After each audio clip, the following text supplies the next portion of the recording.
We got ship to do. Welcome in, welcome in. We got a whole bunch of orders from the weekend. The last time I shipped was Thursday afternoon. Kim and I were out of town for the weekend. We were in Winston Salem visiting Kim's family because we were celebrating Kim's mom and dad's birthdays. So welcome in. We're back in town. We got a whole bunch of shipping to do. Slower week, probably the slowest week I've had dating back to like maybe sometime in February and March, but it was still a solid week, solid weekend, but just a little bit of a downturn. Typically, this time of year tends to be a little bit slower. Hope you had a good weekend. Hope you had some good sales. I'd love to hear about them down below in the chat. If you haven't said hello down below in the chat, love to hear from you. And what else I got to say? I don't know what I was going to say, but we got orders out on eBay, Poshmark. I have an Amazon order I got to ship to, and a whatnot order as well. Do I have Chris? I forgot to check chris@peak.com if I had orders on that too. But anyway, welcome in. We're going to ship out all our orders today. I'm going to show you everything that sold. I'm going to show you how much it sold for. I'm going to tell you how much I paid for those items. I'm going to tell you how much I profited on these items, how long they took to sell, all that stuff. So a good, honest glimpse into our business. We do this every Monday. By the way, we've added 1,000 new followers on Facebook over the last week, and about 500 new subscribers on YouTube over the last week. So if this is your first time joining one of these lives, let me know down below in the chat right first. And by the way, all these lives are available as replay. So if you're busy doing stuff, you're out at the thrift store, you're shipping your own orders, whatever it might be, you can always watch these on replay on YouTube and Facebook. I get back to all those questions and comments too. So if you are watching the replay, let me know by writing SHIP, S-H-I-P, down below in the chat. That way I know that you're watching on replay too and that you enjoy those. What's up, Adam? Welcome in. Good to have you. You know the rules, Mendy. Yes, we will start with eBay. You got it. eBay first. You're the boss for just a moment. Welcome back. Always good to have you. Yes, finally able to catch you live. Welcome in, Sophia. We're glad to have you live. That's awesome. Enjoy the vids. Learn some new brands. Nice, Clip City. Welcome in. Welcome in. What is Clip City? Is that a nickname for a city? I feel like I should know this. Clip City. I just don't think I know it. Brutal last week, but Sunday had record sales, 23 for over 400 profit. That's awesome. Yeah, I had I guess Thursday, Friday was mediocre. Saturday was really good. And Sunday was pretty good too. So I'm not complaining over here. Sales were fine. Just a little bit of a downtick. Just a little bit of a downtick. If you're texting in the chat in a language other than English, I don't understand it. I don't speak that language. Clippers. That's a city? Like the LA Clippers? LA Clippers? Is that what it is? Or is it? I'm confused. Got an email from something about they want listing sizes to also. Got an email from eBay, something about they want listing sizes to also list small, medium, large, extra. You know what that's about? Yes. Back in the day, you could have entered just about anything into the size field on eBay. You could have put in schmedium if you wanted to, right? But now you have to use like the standard small, medium, large, whatever. You have to use one of the options from the drop down that they offer you. That's what that's all about. What's up, Mark? How are you? Did have a good weekend. We were away and enjoyed ourselves. I'm heading to Alaska for the week. Need a break from the grind. Nice. What do you got planned up in Alaska? That sounds like a lot of fun. Love your videos. Finally catching this live. Jen, good to have you in the live. Good to have you. Basketball team. I get it, but what's Clip City? There's no city of Clippers. It's a Lakers city, brother. It's the Lake Show. I'm just giving you a hard time. You can put whatever you want in your name. It's great. It's awesome. All right. So we're going to start with eBay. Did I print out labels? I didn't. So let's go ahead and print out our labels. We're printing out $140 worth of USPS labels, if anybody cares. 140.18. Welcome in. Good place to ask questions, by the way, too. So if you have questions, I'm happy to answer those. If I don't know the answer to the question, there's likely somebody in the chat who might know the answer as well, because we get a lot of smart people in this room, too. We got people who are thinking about reselling. We got people who are just getting started. We got people who have been doing this for years and years in the chat. So feel free to drop those questions. We'll probably have a pretty good answer for you. Basically, I can help you with SEO optimization. Appreciate you reaching out. Appreciate the hustle. I love that you're always selling. I'm not interested. I'm not buying though. But thank you for always. I respect the hustle, but I ain't interested. Besides the waist and inseam. Besides the way, I'm not sure what you're asking. I'm sorry, Mendy. Hi, Coho's in the house. Taking a break from sourcing today so I can watch your live show. That's wow. You're taking Monday is like your day, right? That's awesome. What an honor to have you skipping your Monday sourcing day to join here. Hey, Mateen, not interested. Appreciate your hustle. I am not interested in in ideas and stuff and buying anything. I'm not interested. But thank you for jumping into the live and I respect the hustle I do, but I'm just not interested. No matter how many times you drop something in the chat, I'm still not going to be interested. I promise you that. All right, so print out labels. That's what we were doing.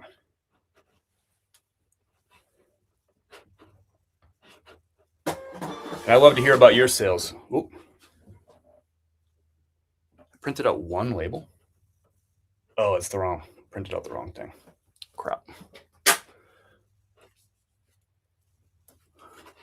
Here's the labels. That'd be a really short shipping live if that was it. All right, we're going to start with eBay because Mendy said so.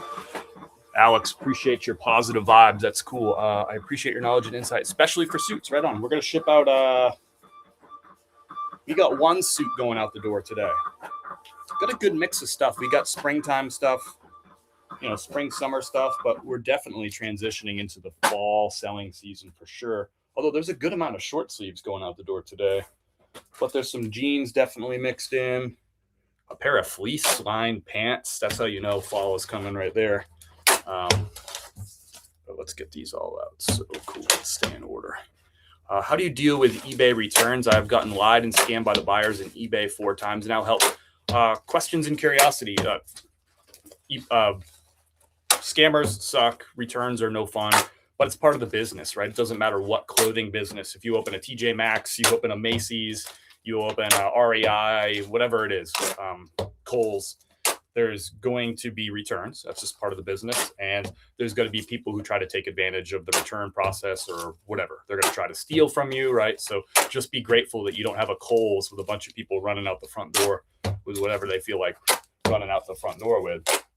But you're going to run into some of those challenges regardless of what your business is in retail. I ran restaurants for a decade years ago, and we always just said, like, openly, if it's not bolted to the floor, somebody's got to take it. So returns are part of the business. It's about 2.5% of my sales result in returns on eBay and less on Mercari and the other platforms. Part of the business. Just accept it and move on as quickly as you can from those things. That's my best advice for it, not to dwell on it. If I list a pair of jeans, waist, and inseam, do I need to worry about small, medium, large? Just choose the sizes from the drop-down list, Mendy. So eBay gives you a list of, like when you hit the drop-down for size, there's things that you can choose from, right? Just choose from those. So if it is if it's a jeans, then you're probably choosing the waist size right there. Does that make sense? What's up, Desert Rain? Cruising the inner passage, setting in Seattle now. Kitch can, Juneau, icy straight. Okay, gotcha. Cool. All right, you're cruising. That sounds really cool. I like it. Have fun. I'm a little jealous. Kim will want to. If I mention that to Kim, we'll probably have it booked before the end of the day. She's been talking about doing something like that. Found 3 Burberry suits this week. I already sold 1. Let's go, Alex. Love hearing those wins. That's great. Sold a perfect moment ski jacket for $149.99 to Germany. Buy cost was $15. Nice. Rainin', that's sick. I've never heard of perfect moment ski jacket. That's really cool. I love the international sale too.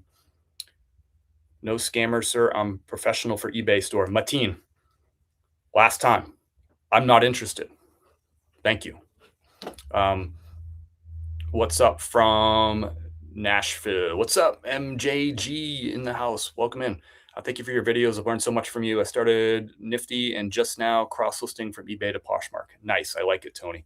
I have a feeling that you're going to be back here in like next week's live, and you're going to be telling me about how much Nifty has helped you grow your business in just a matter of days. So can't wait to hear about that. That's awesome.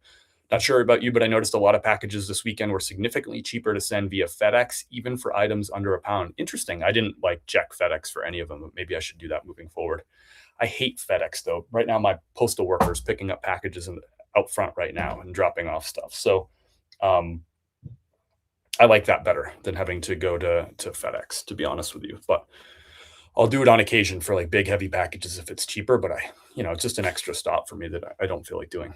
But if it's a lot cheaper, I guess, picked up some flatware for $5, sold for 110. Usually sell clothes. I like that. Hey, you got to be opportunistic and other stuff too. I'm not going to walk past $100 bill, like that's a great move. I like it. I didn't miss it. What's up? EPH is in the house. Happy Monday to you. What's up, Salt? Had a great weekend. Sold a book for $300. You got to tell us what that book was. I got it for 10 and sold a pair of Nikes for 200. Got for 50. Lord have mercy, Salt. Those are some great sales. I appreciate you sharing those. That's really cool. Mateen, I'm gonna block you, okay? Just so you know, I'm gonna block you. I said no like 4 times now, so I'm just gonna block you, okay? Will you please share your thoughts on merits on niche selling versus everything selling? Um, there's no like right or wrong. They're both the right strategy. I sold, for a long time, I'd say 50% of my sales were clothing. But when I moved back to Asheville, the opportunities for hard goods were fewer and farther between. And the opportunities for clothing were better. I didn't make a decision all at once that I was going to niche down. It just sort of happened as I'm picking up less shoes and I'm picking up less hard goods because I'm not finding them.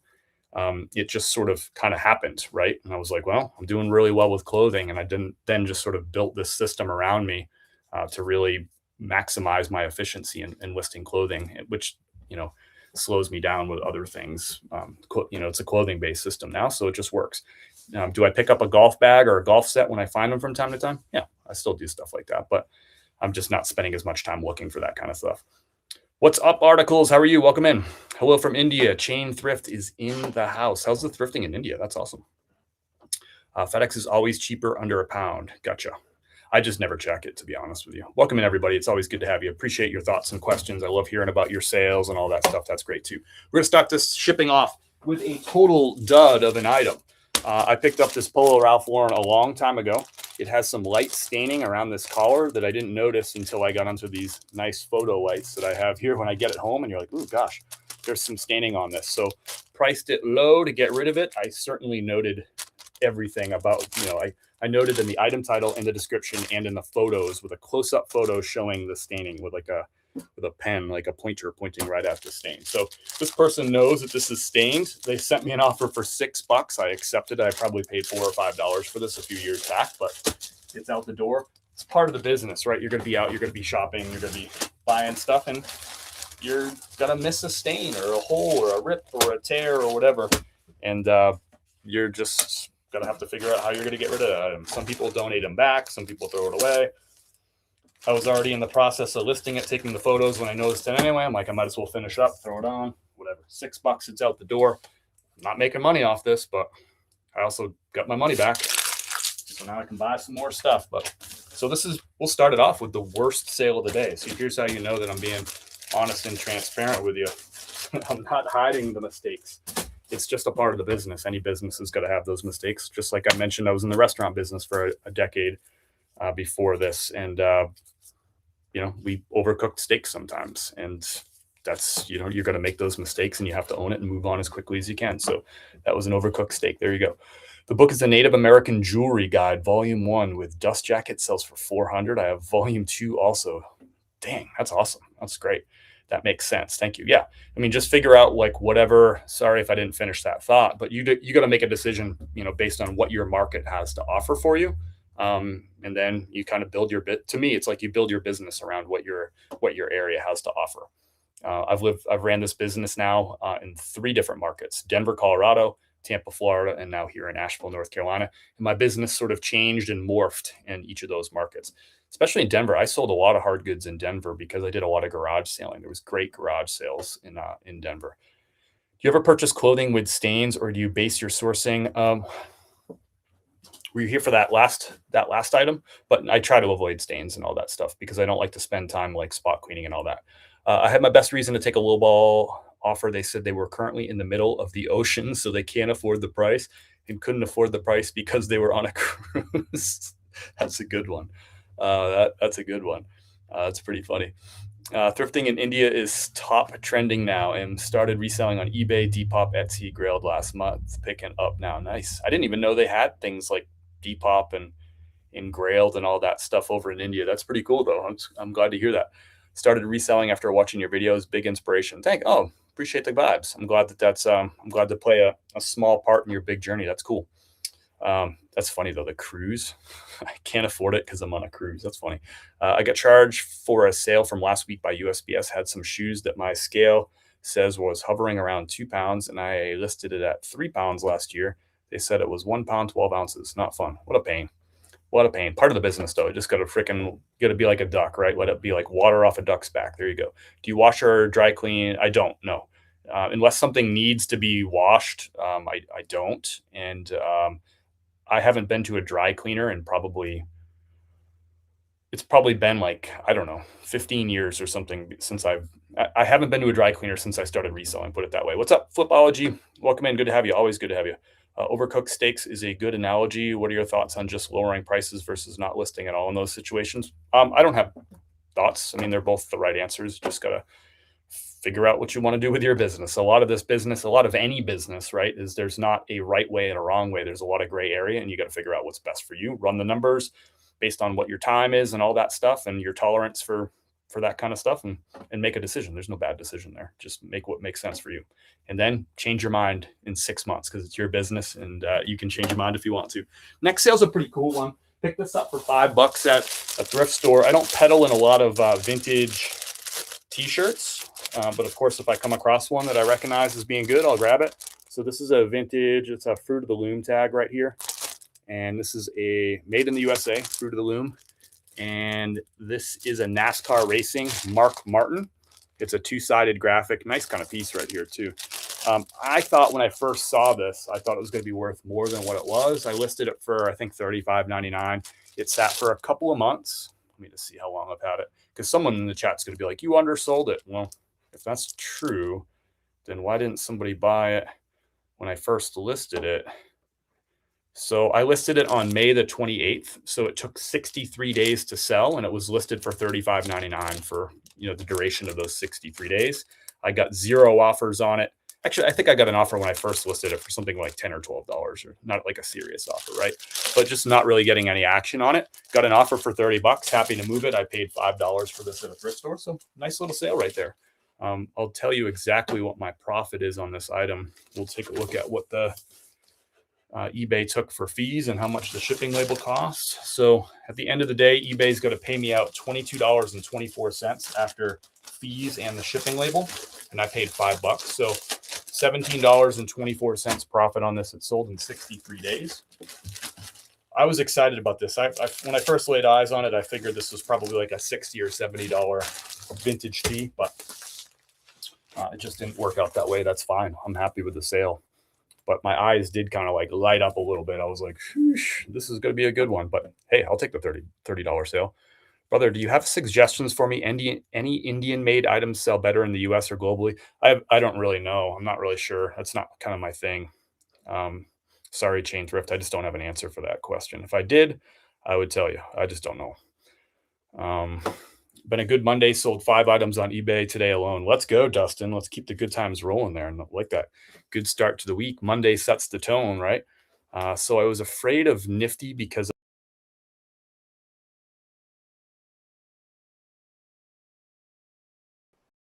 what's going on with this? It's not showing your. Is it just me or is that not working? Huh. Well, I'm trying to show your comment. It's just not cooperating with me. So I was afraid of Nifty because I've used there it goes. It's like magic, I guess. So I was afraid of Nifty because I've used auctions for a boost for 20 years. My first full week using Nifty, I listed 53 items, sold 8 items for $831 between eBay and Posh. Nice. Tell me about I've used auctions for a boost for 20 years. Tell me more about this auctions for a boost thing. I'm not sure I follow what you mean there. Maybe spell that out for me. Say it. Tell me it like I'm 12. Explain it to me like I'm 12. What does that mean? Auctions for a boost. What's up, Jack? Welcome in, brother. Hope you're well. Always good to have you. People will literally buy anything these days. Yes. Do you promote your listings on eBay? If so, at what percentage? I do. I vary it between like 4 and 7%. So I would just say just find a rate that works for you and roll with it. I don't think there's a magic rate out there. I'm trying to find the sweets. I'm not sure if there's like an actual sweet spot or whatever. Just play around with it. What plastic bags do you use to store your clothing in while it's in storage? What's up, awesome troll? I'm going to drop a link to all of my recommended reselling supplies. So boom, that's right there in the chat. Uh, Everything that I use for the reselling business and things that I like and recommend to other people are in that list right there, including the clear bags, the exact clear bags that I order for my business there. So if you're looking for anything, I mean, right on down to this wood workbench that goes up and down, my computer, everything I use, like GoPro, like all my camera stuff, everything I use for the business, shipping supplies, storage, is all in that document right there. I use a couple of different clear bags. I have a couple of different sizes I buy. They're both detailed in that list. Right place, right time for me last week. Found 10 Birdwell beach breeches XL and 2XL and 3 Viore Bank shorts in XL. All the same thrift store, $5.99 each. Most of them already sold. That's awesome. I actually found one of those pairs of Birdwell shorts just last week, but you had to go and one-up me by finding 10 of them. That's sick. I like it. He has a list of all the stuff he uses. The video. Thanks, Jack. I appreciate that. That list is also in the description of this video. And if you're watching on Instagram, I can't put links in the chat. I can, but you can't click them. But all you got to do is go to my profile, and you'll find that same list of recommended reseller supplies. What's up, Po the show? On my way Little Rock this week. So thanks for the entertainment. Nice. Safe travels. How far is your drive to Little Rock? I promote at 99%. What's up, Andrew? Little Rock is a great tune. Hayes Carl, love Hayes Carl. Is Hayes Carl, is he still like active? Is he touring and all that stuff? I don't feel like I've heard anything from or about Hayes Carl in a while. I've seen him live before. Do you use bots to bring viewers into your shop rather than promoting listings? I get over 50 views per day on my items every day. Sell about 20 to 25 items. So yeah, I use a product called Nifty that basically runs my entire business. So Nifty, it does AI listing, it does cross listing, it does automation tools like what you're talking about. I also promote, by the way, too. But yeah, I use Nifty for everything. So it's sharing my items 8,000 times a day on Poshmark. It's delisting and relisting old items, stale listings, constantly every single day. It's sending offers to people as soon as they like and watch items on eBay, Poshmark, and Mercari. 10 minutes later, it's sending them automatic offers. So I just have this just flood of activity happening thanks to Nifty. It also does my listing. So all I do is I drop my photos into Nifty. Nifty writes the item title, writes the item description, fills in all of those item specifics or whatever for me. I look it over real quick, make a couple little edits, and hit list, and it puts it out to 4 platforms for me. So Nifty kind of runs my whole operation. I'm going to drop a link if you want to check it out, kind of kick the tires on it.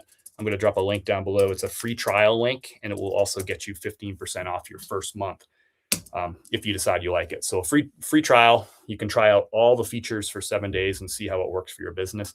If it does, you'll get 15% off your first month.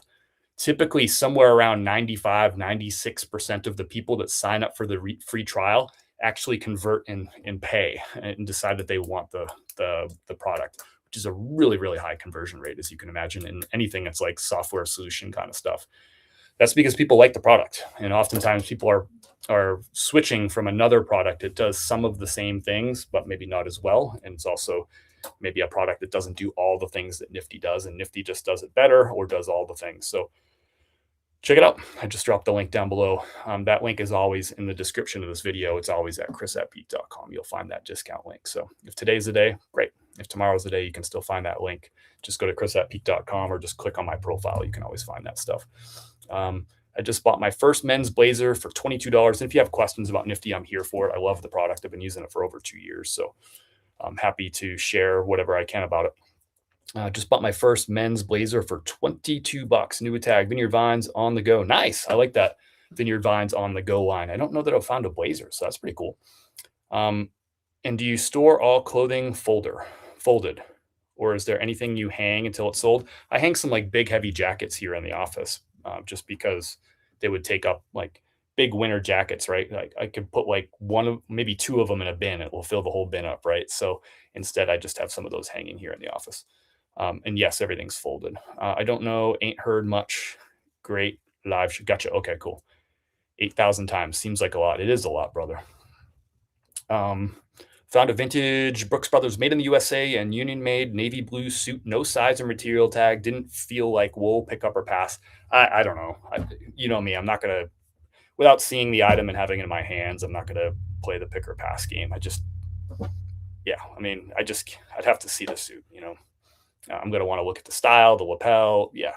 So it's hard for me to say, you know, that I don't even know the price. So I just I can't play that game without having the suit in front of me. You know what I mean?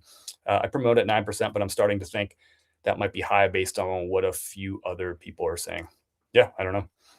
Different people do different things. Try it out, see how it works for your business. Maybe you get a boost. Who knows?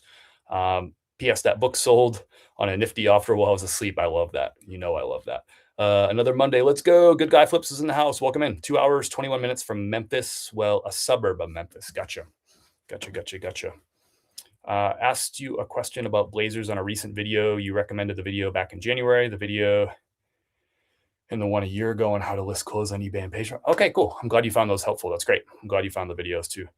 PO, stop and see Elvis, baby. There you go. Stop and see Elvis. Welcome in, everybody. I hope you're having a good day. We're just getting started here. This is sale number 3. So here's another flawed item. This is a Territory Ahead. It's 100% cotton, but look at the pattern on this. It's kind of, I don't know if you can see that. Yeah, it's good. Just kind of got like this interesting kind of splotchy kind of boho pattern. With Territory Ahead, I'm really looking specifically for items that have like a Southwestern vibe to them. And this one definitely has that kind of like a, you know, like a burnt orange kind of reds color to it. And it's got a nice kind of cool print on it. But this had like a small stain on it. I disclosed the stain in the item title, the description, with a close-up of the stain as well, with a pointer pointing right at the stain. So the buyer knows that this is stained. I get very few returns on these items that are flawed. I just price it at the bottom of the market so somebody can get a deal. And they're like, I don't care about that small stain. I'll get a deal on it. So this sold for full asking price, $18.99. Had this not been stained, this is like a $25 shirt right here. But I actually sold 2 Territory Ahead this weekend. The other one wasn't stained. I don't know where it is. It's somewhere in this pile of stuff, but we'll get to that when we get to that. This one's going out the door for Michael in Austin, Texas. I like some of this, some of this Territory Ahead stuff. That's an older tag on that one too. Not sure if that's actually vintage, but it's not super new either. Probably somewhere in between. So third sale out the door, paid $5 for this. It was flawed, sold for $18.99. That's part of the business. Next one is a beautiful shirt right here. This is Tori Richard. So Hawaiian style shirt made in Hawaii. And this is a very like modern recent tag right here. Look at that print on that. Just beautiful. So this one's 100% cotton lawn, which is a very lightweight cotton. And this sold for a full asking price, $26.99. I paid $5 at a thrift store. So I'll tell you exactly what my profit is. Very typical item for me, right? Buy it for $5, sell it for $26.99. That's kind of like right at the core of my business, basically. And boy, do people give me a hard time for it. Your margins are so small. It's a waste of time. How do you make any money? I think we're doing just fine, y'all. Everyone's got an opinion. I don't know why people are so opinionated about how I pay my bills. I'm doing just fine, y'all. So this one, after fees and my shipping label, eBay's paying me out $19.68. I paid $5 for the shirt. So my profit's about $14.68 on this. And this one took 34 days to sell. So just over a month to sell. I haven't paid the credit card bill on this one yet. I will pay it on the 15th. So out the door on this one. Love the profit before I've even paid for it.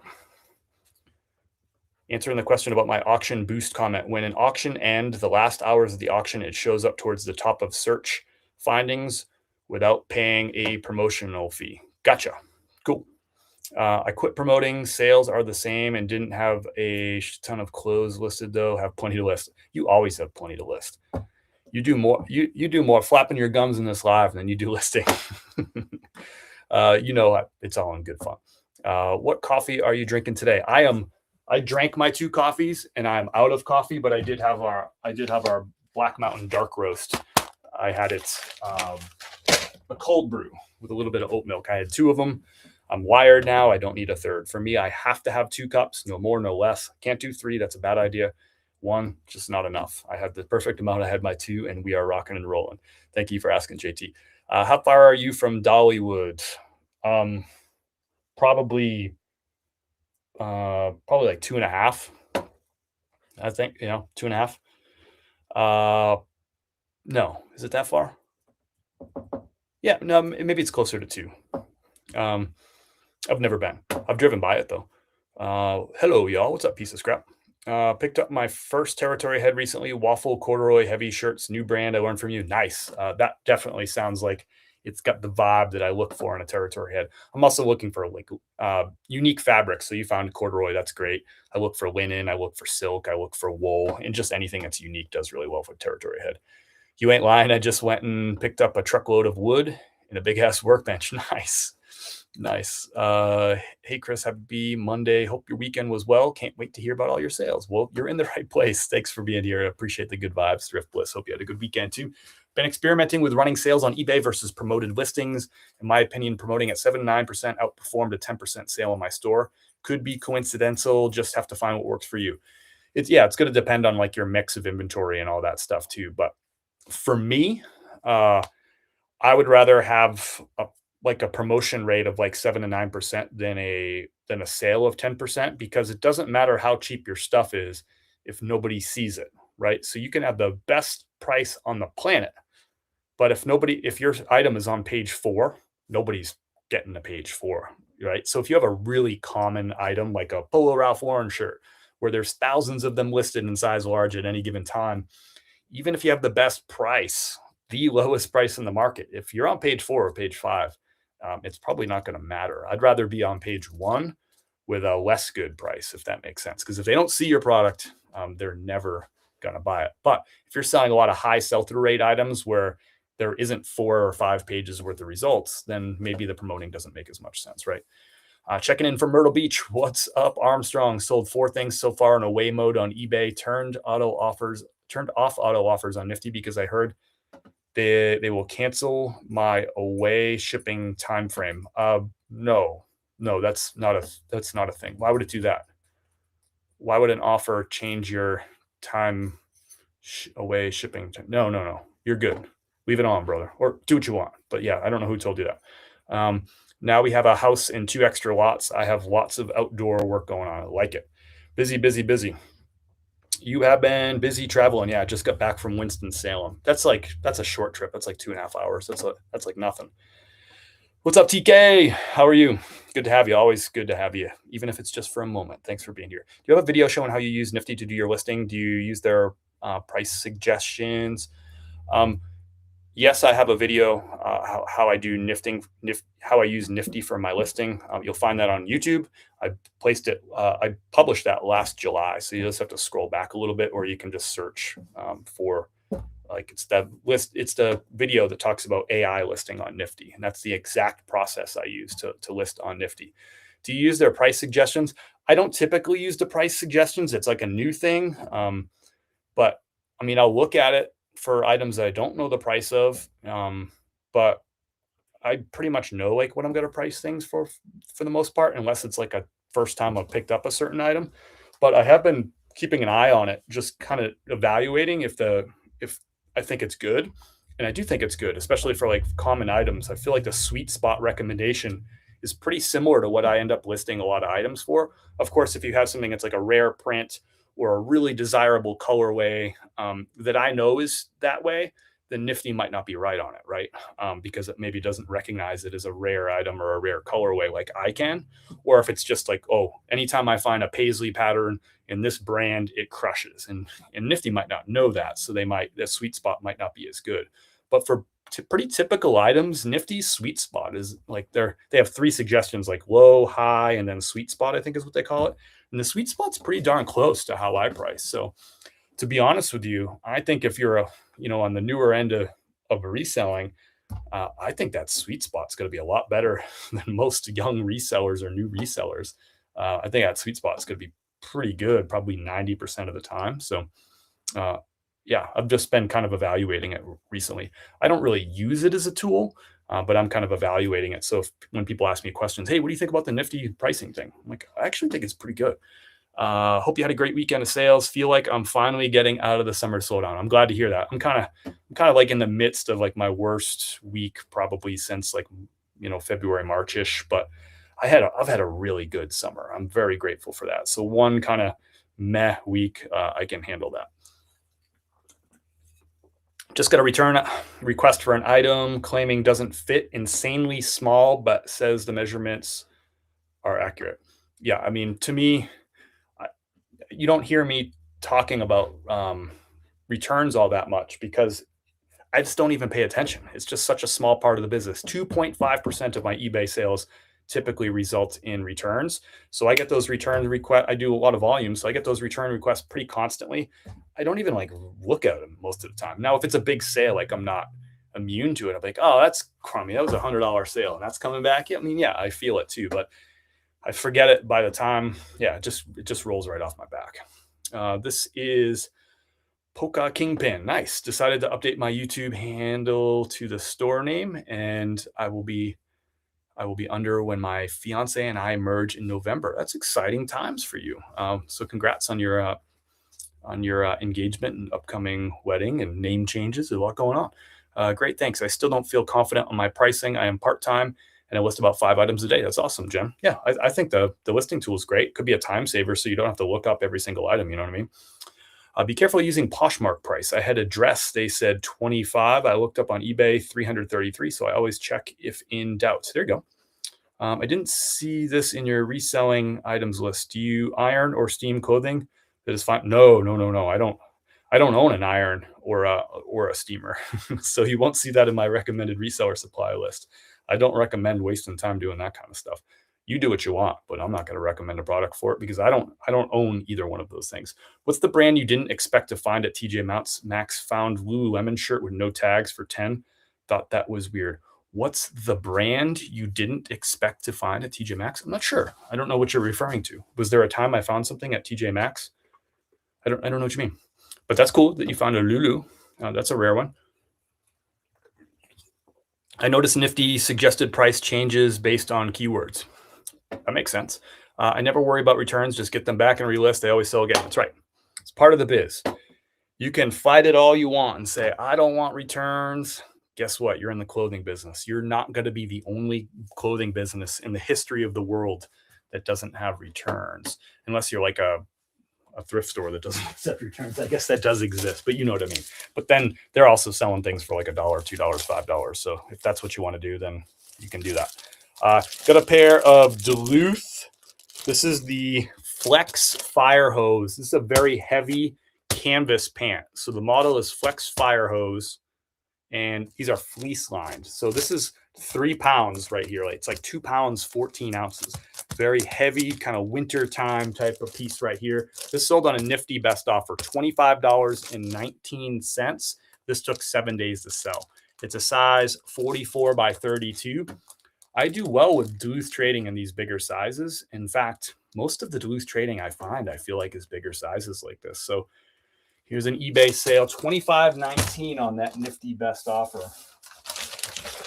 And when I say nifty best offer, my cross-lister Nifty has built-in automation tools. One of those automation tools is that it automatically sends offers to people who watch items on eBay and like them on Poshmark and in Mercari.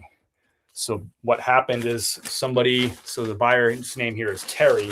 Terry watched this item on eBay, and Nifty waited 10 minutes to see if Terry was going to buy the item full price. They didn't. So Nifty sent a 10% off offer. Now, I have it programmed for 10%. You can program it for 15%. You can program it for 7%, whatever you want to do. But the idea is that you find a buyer that's interested in something in your store.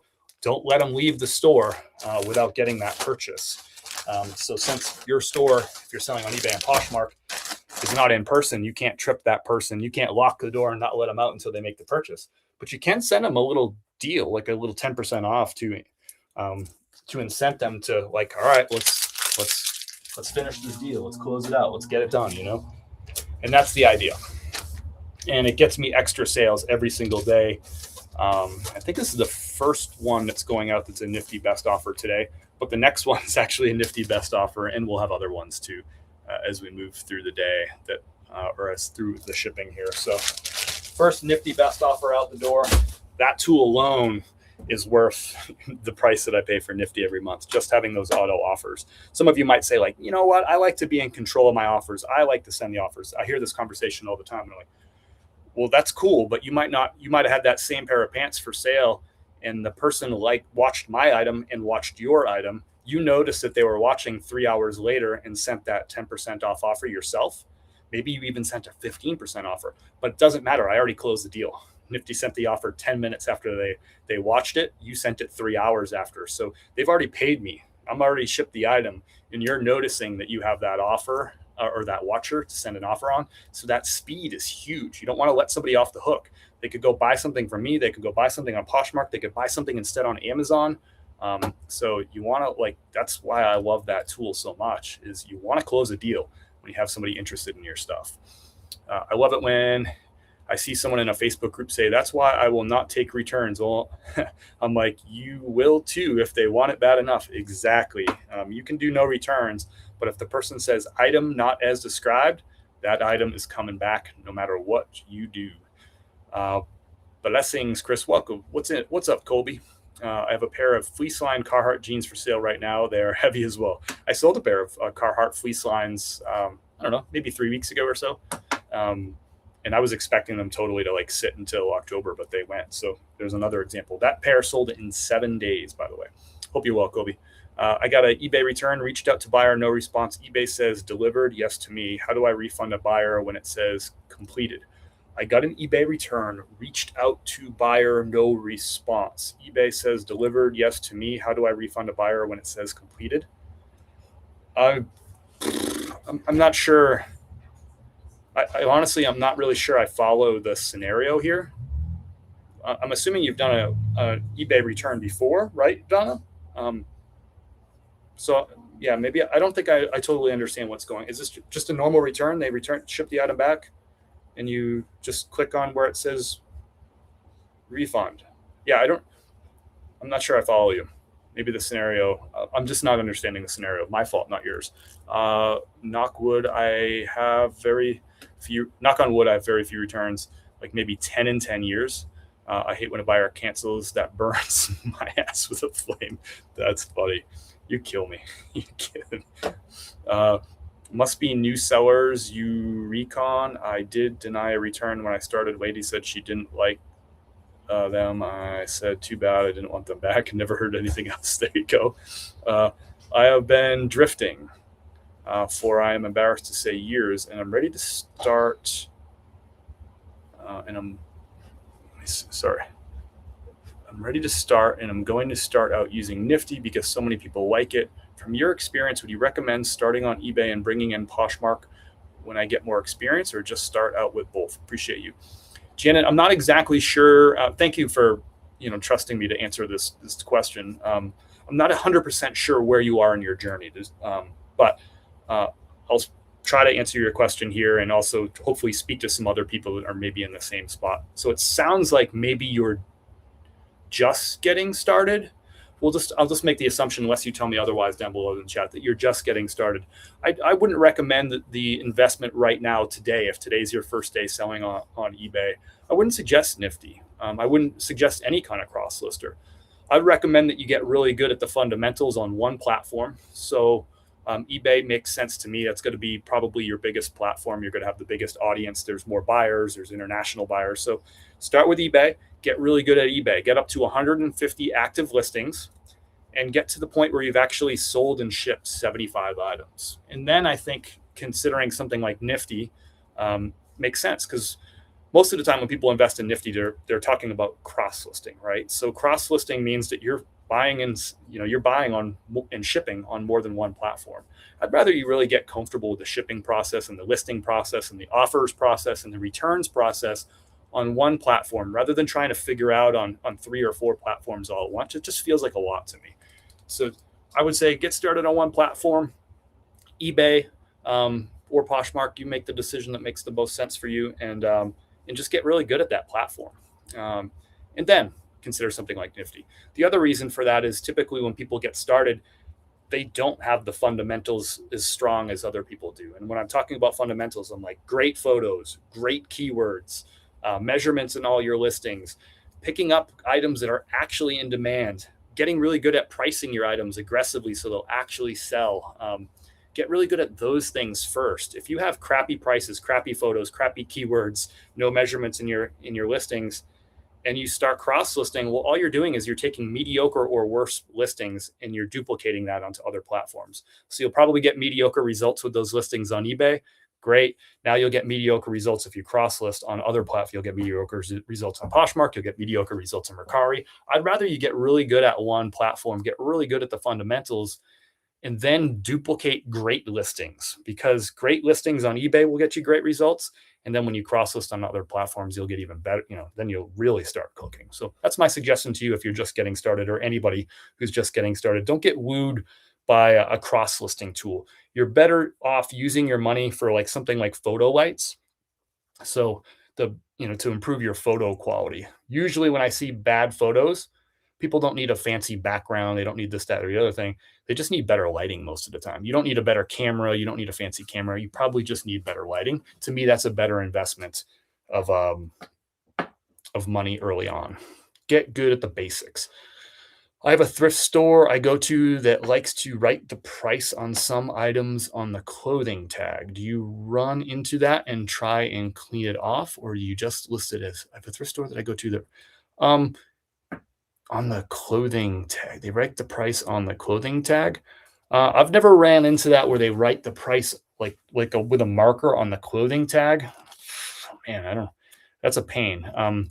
So I don't know how to clean that because I've just never had to clean that. But I guess I would have to figure that out if that's what my thrift store has done. I just never been to a thrift store where they actually write with a marker on the tag what the price is.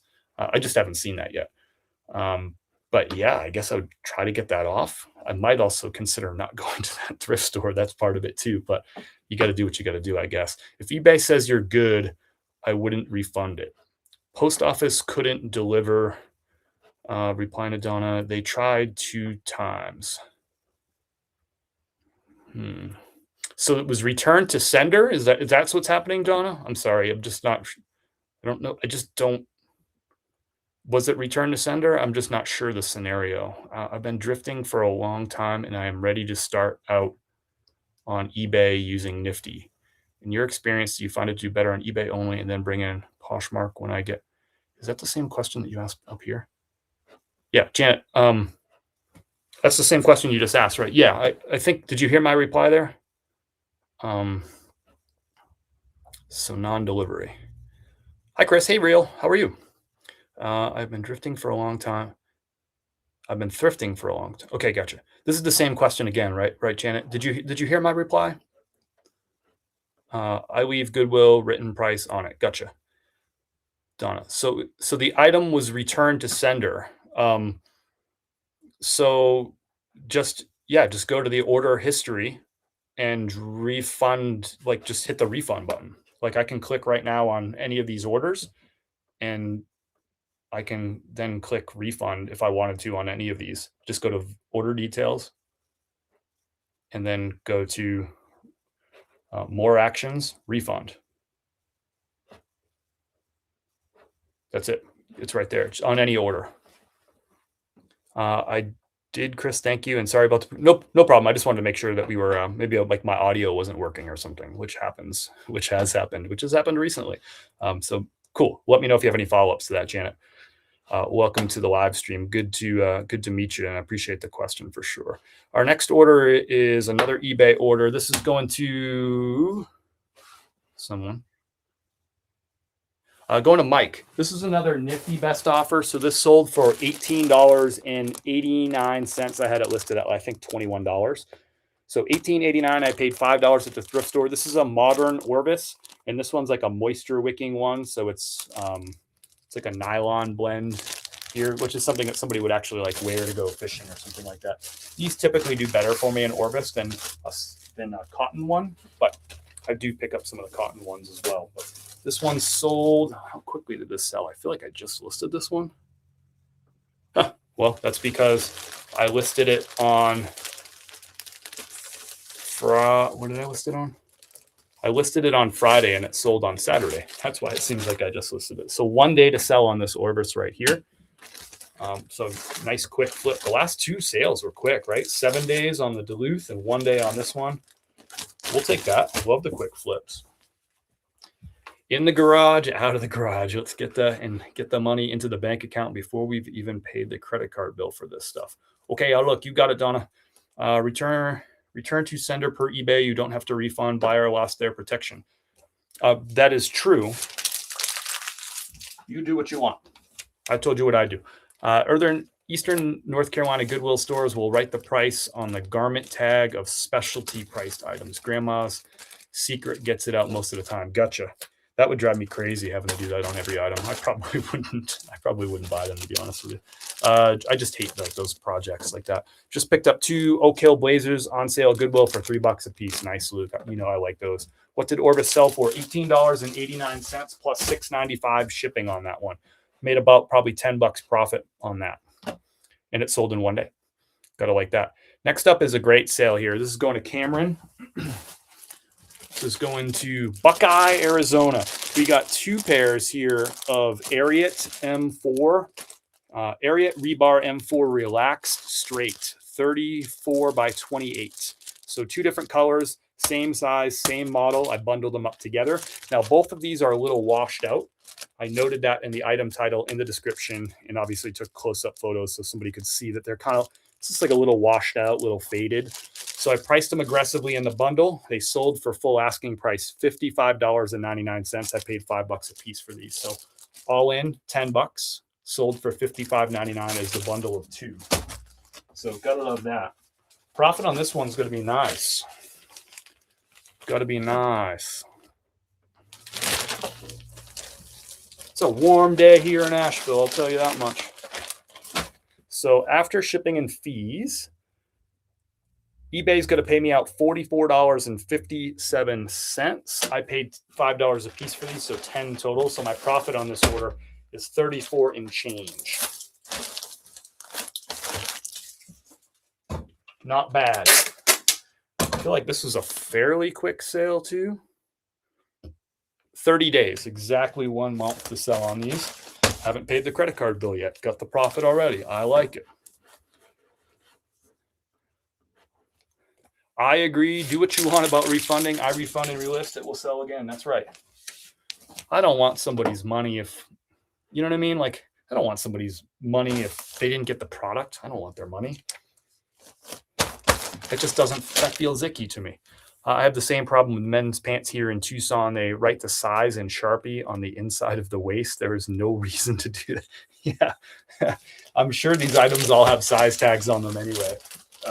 It's not like they're measuring it to figure out the size for the customer. That's crazy. There's people looking for busy work to do, I guess. But that is a pain from Goodwill. Gotcha. What a pain. Our next sale here is a vintage rain spooner shirt. This took 68 days to sell. I picked this up on Whatnot. I don't buy a ton of used stuff on Whatnot these days because oftentimes I'll get these items and they'll have a flaw. This one had a small stain on it, but look at that. Vintage rain spooner tag on this. Made in Hawaii. Just a really cool piece right here. It's got all over like surfboards and leaves. You can see the surfboard right there. Really cool pattern. When I saw this on Whatnot, I was like, yeah, buddy. I think I got a Tommy Bahama from this seller too. The Tommy Bahama was in good condition.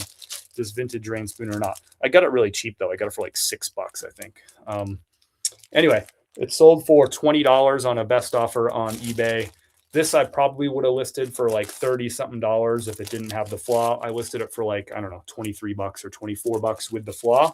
It's a very small stain. And I took the best offer of $20 on it. Really cool shirt. Whoever's going to get this shirt is going to love it. They're not going to even notice that little small stain on it, but they got a good deal on it. Cool piece for sure. Could have kept this one right here. It's a rayon one too. This is going to Wilbur in Pennsylvania. My Goodwill writes the size on the price tag now. Sometimes it's not even the right size, so I just ignore it. Why do they bother? Just, man, if I had a thrift store if I had a thrift store, I'm not spending any time tagging items. I'm not spending, like, I would not even put a tag on everything. Everything would be flat rate, one price. Shirts would all be one price. Pants would all be one price. So that, therefore, I don't have to put tags on things. It just seems like a waste of time and a waste of money. And the idea that somebody's like evaluating, like, I'm going to price this one at 4 and this one at 7. You're like, what are you doing? Put it on a freaking hanger. Roll that rack out into the store and let people buy the stuff. Like, just stop wasting time and money and energy. The idea that people are sitting there writing sizes is crazy to me. Like, what are you doing? Just like, why would you pay people to do that? Put it on the rack, roll it out into the store, flat rate pricing, and make it really easy. Like, all the cashier has to do, right, is instead of all this scanning and this, that, and the other thing, it's like, cool, you got 7 pairs of jeans. Those are $5 a piece, $35. Boom, done. Like, let's make things easy. But what do I know? I just shop at these thrift stores. They don't want my advice. Next up, great sale. This sold in like 4 hours. I've bought this brand 4 times now, and I checked back in the history books. I first found this brand last year, Tom Beckby. So I found it 4 times now. I've never had one of these stay in my store for longer than 3 days. $39.99, full asking price. Just a cotton button-down shirt, Tom Beckby. So $39.99. Looks like a $25 shirt. You know what I mean? Pretty basic stuff right here. But $39.99 on this one. It's actually only one of the 4 that I've found actually stayed in my store for longer than a day. The other 3 sold in a day. This one sold in 4 hours. Tom Beckby. And guess what? I found this at a thrift store. I watched another clothing reseller go right through this rack before I did.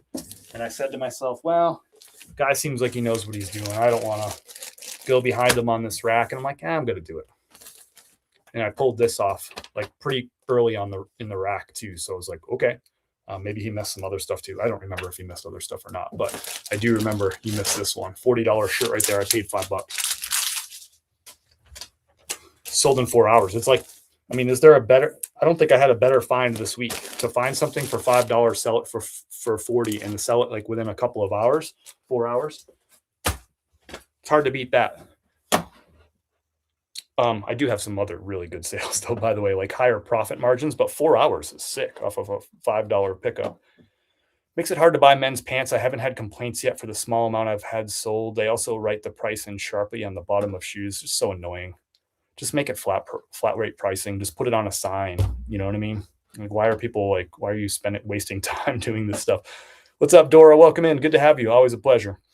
If you're jumping in for the live for the first time, we've picked up about 500 new subscribers. So welcome aboard to all you new subscribers on YouTube. About 500 in the past week, and about 1,000 or 1,100 new followers on Facebook this week too. So if you're new, welcome aboard. If this is your first time jumping into a live, let me know right first down below in the chat. And but also love to hear about your sales. Love to hear how business is going, and I'm here for all your questions and all that stuff.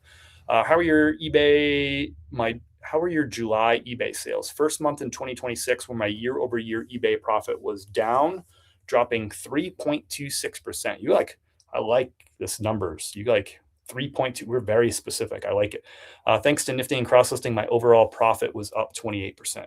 So let me read this through again. First month in 2026 where my year-over-year eBay profit was down, dropping 3.26%. My overall profit was up 28%. My overall profit was up 28%, but it was down 3.26%. I don't know what you're saying there. It's either down or up. I'm not sure. Is your profit up is your profit down 3.26 or is it up 28? I'm confused. I'm confused, but I'm easily confused. My July sales were good. I was down from June, but June was awesome. July was still better than last July, so I'm happy. Good month of sales. I'm thinking that August is going to be my soft month. It started that way. July ended a little slow too. It kind of ended with a whimper. I was cruising, and then the last few days were like, pretty iffy, and August has started a little iffy, but I think August is going to be my soft month for the summer. There's always at least one, usually two, but this year I guess it's going to be one. Sounds like either way, your business is going good over there, Dijon. My Goodwill has the tags for returns. They changed to a really cheap paper tag that pops off. You need the tag onto return items. Also, we don't have changing rooms. Yeah, if I ran a thrift store, I wouldn't do returns either on clothing. That would just simplify the process to price the stuff really well. Don't bother with all the tag business, and just move stuff in, move stuff out. And I would do the other things I would do. I would be closed on Monday and Tuesday. Those are going to be the slower days, and that's great. I can give the whole staff 2 days off. I can have most of 2 days off. So what we would do is everyone's off Monday. Tuesday, some of the staff comes in. We turn over the entire store. So every single piece of clothing that's in that store is going to be brand new. We roll out all the other stuff, get rid of it, roll in fresh stuff, all untagged, all flat rate pricing. You spent all day Tuesday just restocking. So then you reopen on Wednesday, start with a price of like $7 for everything flat rate on Wednesday. So people can come in and they're going to be excited because it's all going to be brand new inventory. Wednesday, right, lower the price by $1, everything's $6. Thursday, lower the price again, right, everything's $5. Friday, lower the price again, everything's $4. You get the idea. All the way through Sunday, lower the price $1 every day and try to move stuff through. People like deals, people like fresh inventory, so make everybody happy.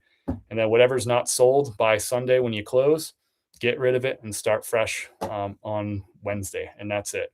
That's what I would do. Changing rooms is kind of ridiculous. I would have changing rooms, and I would do no returns. Just, it is what it is, right? Just keep it really simple. Keep the business as simple as possible.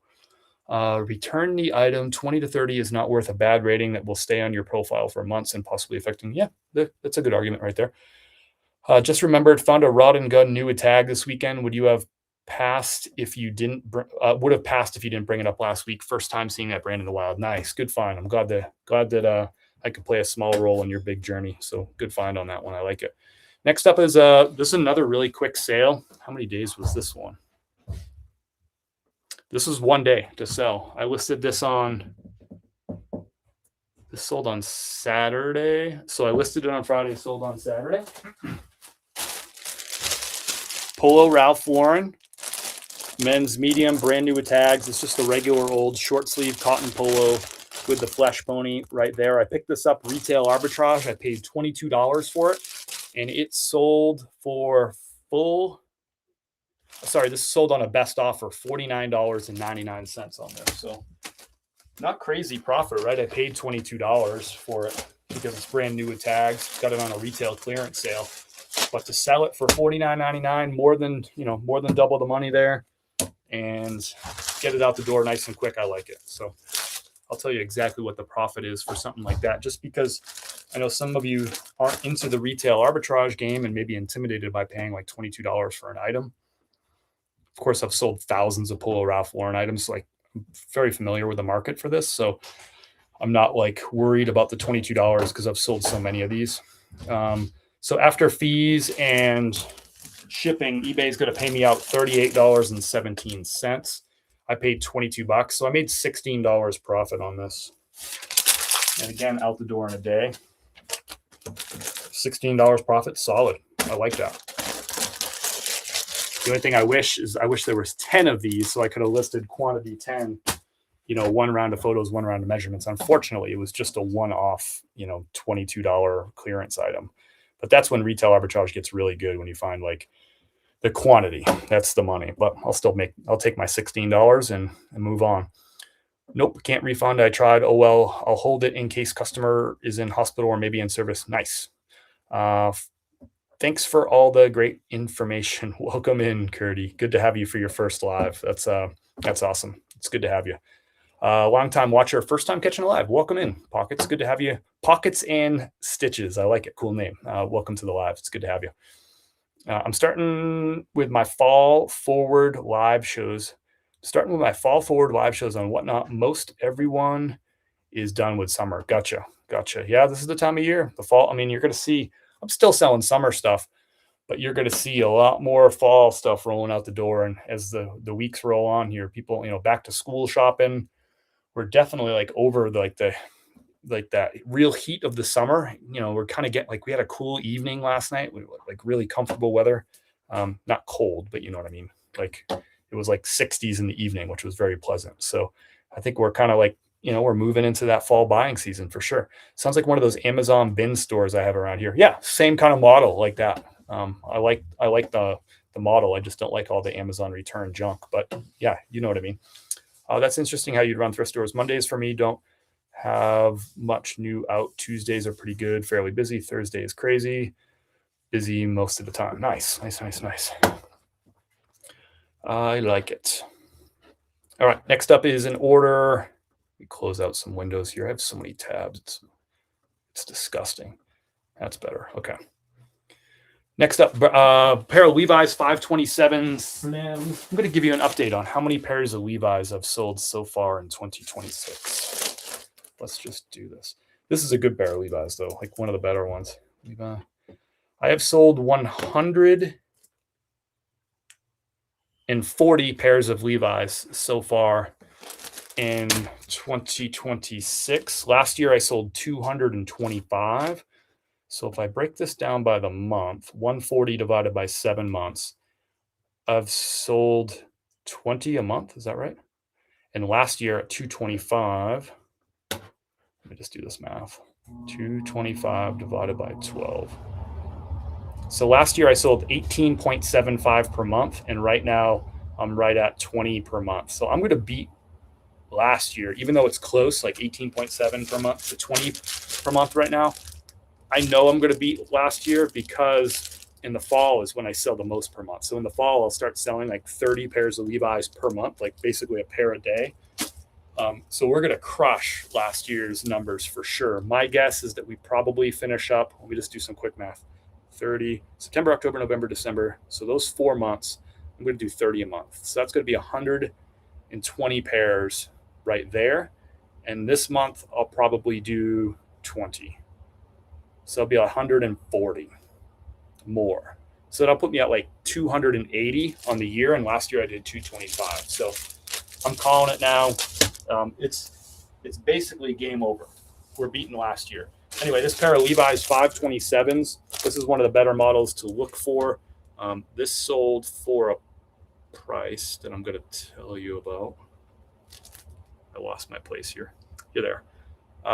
This is a size 32 by 34, sold in 17 days on eBay, and this was a best offer of $29. So the buyer's paying $29 plus $8.95 shipping on these. I paid $6 at a thrift store for these. 527 is the slim boot cut or slim fit boot cut. I will say the one challenge, though, I still think I'm going to beat last year. The one challenge is I haven't been finding as many Levi's lately at the thrift stores. I haven't been finding as many. So I'm not like bringing as much inventory in as I was last year. I was just finding it so consistently last year around this time. So we'll see. Maybe the fall will bring more jean inventory out. I'm not sure. But it has been a little tougher for me to find Levi's, I feel like, in the last few months. So we'll see what happens. How many items do you try to list per day? I don't do daily listing, but I list 70 to 80 items most weeks. So great sale right there. Just a nice quick little Levi's sale, $5 into or $6 into $29. Love the slim boot cut. 517 and 527 are the two like go-to models right now for Levi's. They sell for the best prices and they sell the quickest. Next up is a brand new with tags pair of Polo Ralph Lauren pleated. The model is Andrew pleated pant. I picked these up retail arbitrage. I honestly don't remember how much I paid for them. I just picked them up last week too. But they sold for my full asking price, $39.99. I sold 2 of these. One of them was a retail arbitrage pickup, and the other pair was actually out of a thrift store. And they both sold in like a day. Is this one a day?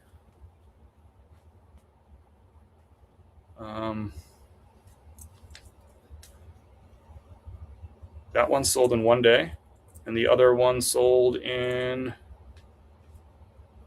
same day. So less than a day, like hours. So that's pretty good. And they both sold for, the other pair sold on the best offer. This one was full asking price. So we'll take it. So this is going to Kenny. Thank you, Kenny. Brand new Polo Ralph Lauren. I buy these and sell them used as well. Typically, I'll sell them for around like $27 used, but got $39.99 full asking for the brand new pair. That's crazy that both of those sold so quickly. We'll ship the other pair here in a minute. I finally had an offer on Whatnot on an item I accepted, but they had issues with payment. Started listing items on Vinted 3 to 4 days ago. I've had 2 sales. Nice. Nice. Love to hear you diversifying and trying new stuff, Desert Rain. I do. I vary my rates, anywhere between like 3 and 7% on eBay. But yeah, everything's promoted on eBay. I suggest if you're selling clothing on eBay that you promote your items, because it's just such a crowded marketplace. There's so much competition, and you know what? Everyone else is promoting, so you want to get your items seen. Are they allowing resale? Okay, that's not a question for me. That's a question for someone else. Hey, Goldie, welcome in. Good to have you. Always a pleasure. Hope you're doing well. Next up is a New Tags Collars & Co. I bought something like 80 or 90 of these back in February off a Whatnot seller that I trust. And this one sold here for $38 plus $6.95 shipping. They're just steadily moving out the door. The last time I checked, I had something like maybe 20 or 25 of these left in stock still. So I guess like 3/4 of them are out the door. 2/3 or 3/4, somewhere in there. That's pretty good. Nice kind of gingham print on this one. I do like this brand, Collars & Co. Love finding it used if it's unstained. But man, I would say 19 times out of 20 when I find Collars & Co.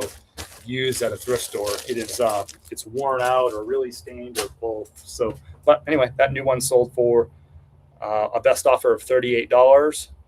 Next up is a Public Rec t-shirt.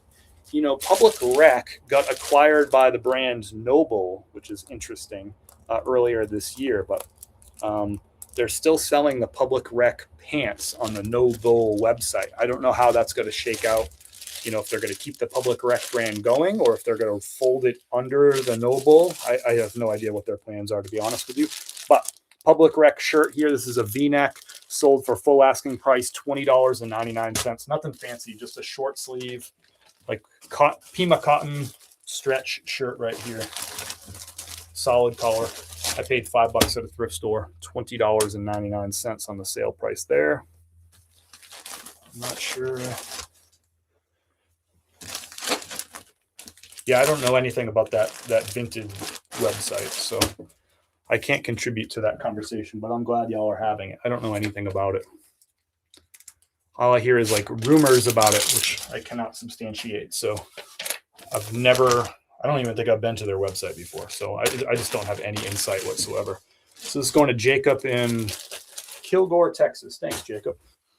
Next up, great sale right here. Somebody earlier asked me, what iron or steamer do you recommend? And I don't have either of those things. This shirt I found at the thrift store, it's really, really wrinkled.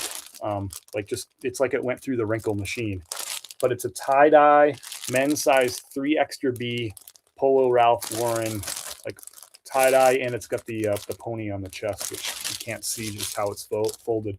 This sold for a best offer of $30 on eBay. I paid $5 at a thrift store. No ironing, no steaming. I just threw it up on a hanger, took the pictures. I let the buyer use their imagination, and they can imagine what that tie-dye shirt would look like if it wasn't wrinkled. I'm not saying that that's the way to do it. It's a way to do it. It's the way I do it. I don't got time for ironing. Life is too short for ironing, if you ask me.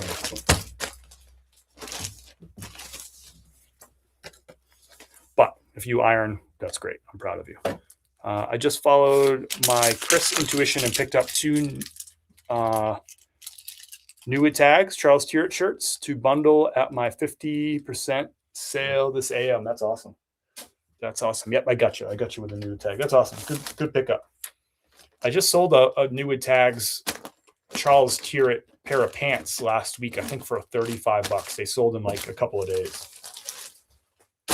I like the new tag Tyrett play over there. Nice job, Goldie. Thanks for sharing. Bass is in the house. What's up, Bass?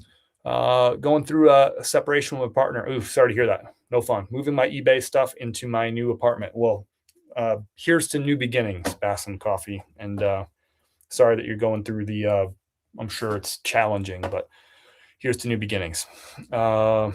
Thanks, Goldie. You could probably use Nifty AI to unwrinkle it. Maybe could. That's a good idea. I just feel like my customers, I guess, I have confidence that they have a really good sense of imagination, that they can imagine what it would look like unwrinkled. Here's a J. Crew Ludlow. So J. Crew Ludlow, like blazers and suits, really great seller. I found this pair of cotton khaki pants. It's like a cotton spandex blend with the Ludlow logo on them. So I was like, I think these are definitely worth picking up. It's sold on a nifty best offer, $30.59. Typically with J. Crew pants, I pass on cotton, but I will pick up the wool or the linen. But this one's cotton, but I picked it up because it's that Ludlow model. And this is a men's size 31 by 30. So paid $5, sold on that nifty best offer, $30.59. I'll take it. Now, I don't feel like that was a quick sale. I feel like I remember picking those up a little bit ago. 120 days. So 4 months ago, I picked these up. So what was that? March the 3rd.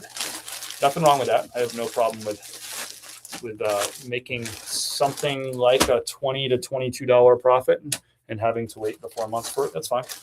It's the clothing reselling business. I don't expect everything. We've had a lot of quick sales today going out the door, but I don't expect everything to sell that fast. That would be unrealistic, especially with like a really common brand like J. Crew, and it's a pair of khakis, especially with my price. I priced it at like $35, so I didn't price it low in the market, so I'm comfortable with that. The next sale was a quick sale though, sold in the same day. Oh, it's that other pair of khakis. And the sale after that is a 2-day sale, and the sale after that is a 10-day sale. And the next two after that are 102 and 109. So not everything's fast, and it's part of the game. As I'm listing items, I generally know that somewhere between 12 and 15% of the items that I'll list this week will sell within 7 days. Like something like 12 or 15% is pretty typical out the door within 7 days. That means the other 85 to 88% are going to sell in more than 7 days, right? But I'm fine with that too. Be interesting. I could probably work out the math and show that my cash flow from the 12 to 15% that sell within 7 days is probably enough to pay for all of the items that I bought in that previous week, if that makes sense. I'd have to work out that math. That could be interesting. Next up is that other pair of Polo Ralph Lauren khakis. This pair is I found them at a thrift store, even though they're new with tags. So I paid $5 for these, and this is a flat front pair. And these sold in just like less than 24 hours. I don't know how many exact hours, but less than a day. And this sold for a nifty best offer, $33.33. I think that's our 5th nifty best offer going out the door from the weekend. Welcome in, everybody. If you're just walking into the live, it is a working live. So I'm going through all the orders from the weekend, and I'm telling you exactly what sold, exactly how much I paid for it, what my profit will be on these items, and how long they took to sell. Try to give you as much information, some just good, honest, just a good, honest glimpse into this business, a business that we've been running now for, it's officially been 8 years since I got serious about selling on eBay. And so back, it was really July of 20, seems like a really long ago date. July of 2018 is when this whole party got started. So yeah, just sharing with you. This business has been run totally out of the house that whole time. We've lived in 3 different places. We've never had a storage unit. We've never had a like warehouse space. It's all just run right now. It's out of our second bedroom. This is the second bedroom of our home, and all the storage, most of the storage is in the garage. We also store some stuff here in this office on some shelves and in the closet as well. But totally home-based business. It's always been that way. And yeah, just kind of sharing what it's like. And we do this every Monday.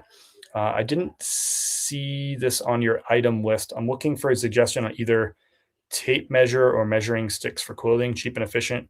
Do you think measuring sticks are a small tape measure? I got a yardstick from Walmart, but I don't know if I don't have a link to it. I just walked into a Walmart and asked somebody where the yardsticks were, and then went and grabbed a yardstick. It was probably a couple of bucks. I don't remember, but that's what I use. But I also have measuring tape too. I don't use this for clothing at all, but I use it to measure packages, like large packages sometimes. I don't have a link for one. I think they're all pretty. I've never found a yardstick or a measuring tape that was better than another one.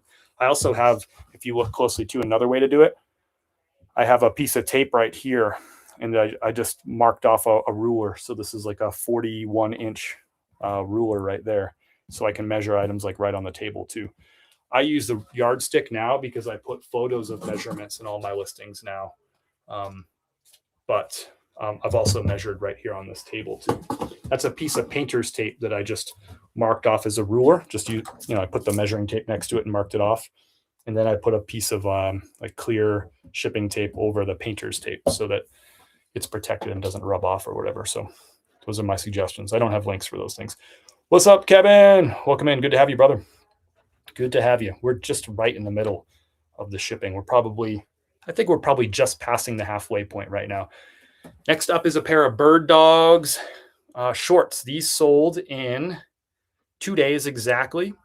Just listed these, and these sold for a best offer of $25.99. I was going back and forth with a couple of customers last night. Somebody wanted these for $20. Another guy started at $24.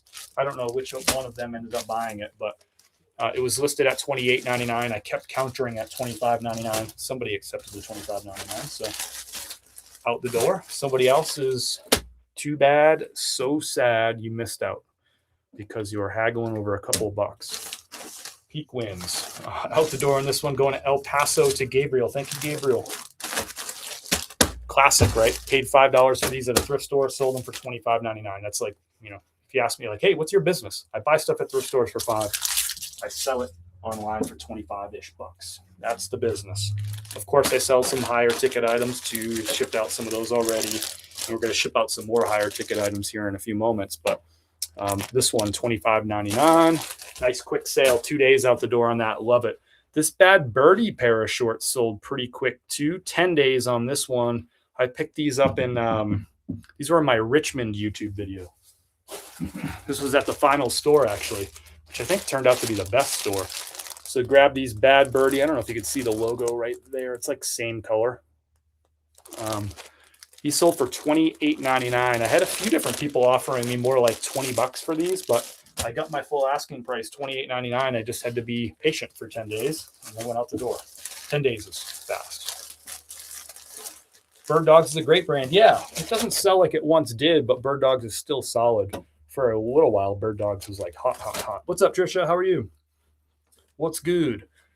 What made you start photoing the measurements instead of just listing them? I made that change when I switched over to listing on using Nifty's AI lister. It sped up my whole process because I could just take all those photos, including the measurements, and just drop them into the Nifty AI listing. So I didn't have to create this like extra step where I was recording measurements because now I just drop all those photos right into Nifty and it does its thing. So that's when I made that change just over a year ago when I started using that Nifty AI listing process, which I can remember when I was first starting with it. I was like, I don't know if I'm going to like this. I don't like changing things up. I have a good system, but shoot, once I started doing that for like a week or two, I was like, this is the move. As much as I didn't want to change, I'm just an old dog trying to do new tricks. And, but man, it's just smoother. It just works better for me. And I was reluctant to make the change too, you know. When they sell like that over a few bucks brings me so much joy. I know it's the small little things, right? Not sure if you mind sharing, but what's your ASP? If not, totally understand. What is my ASP? It's not a.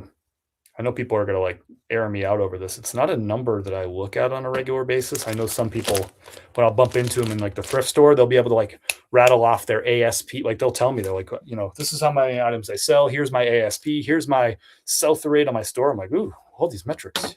Wow. They're like, what's yours? I'm like, I don't know. I sell some stuff. And so what is my ASP? I have it in my thing here. This shows you how. I gotta total this. It's 42.29 for August, and it was 45.72 last month. For the year, I messed up the formula. Looks like. Let me just do this. Equals sum of a. Stay tuned.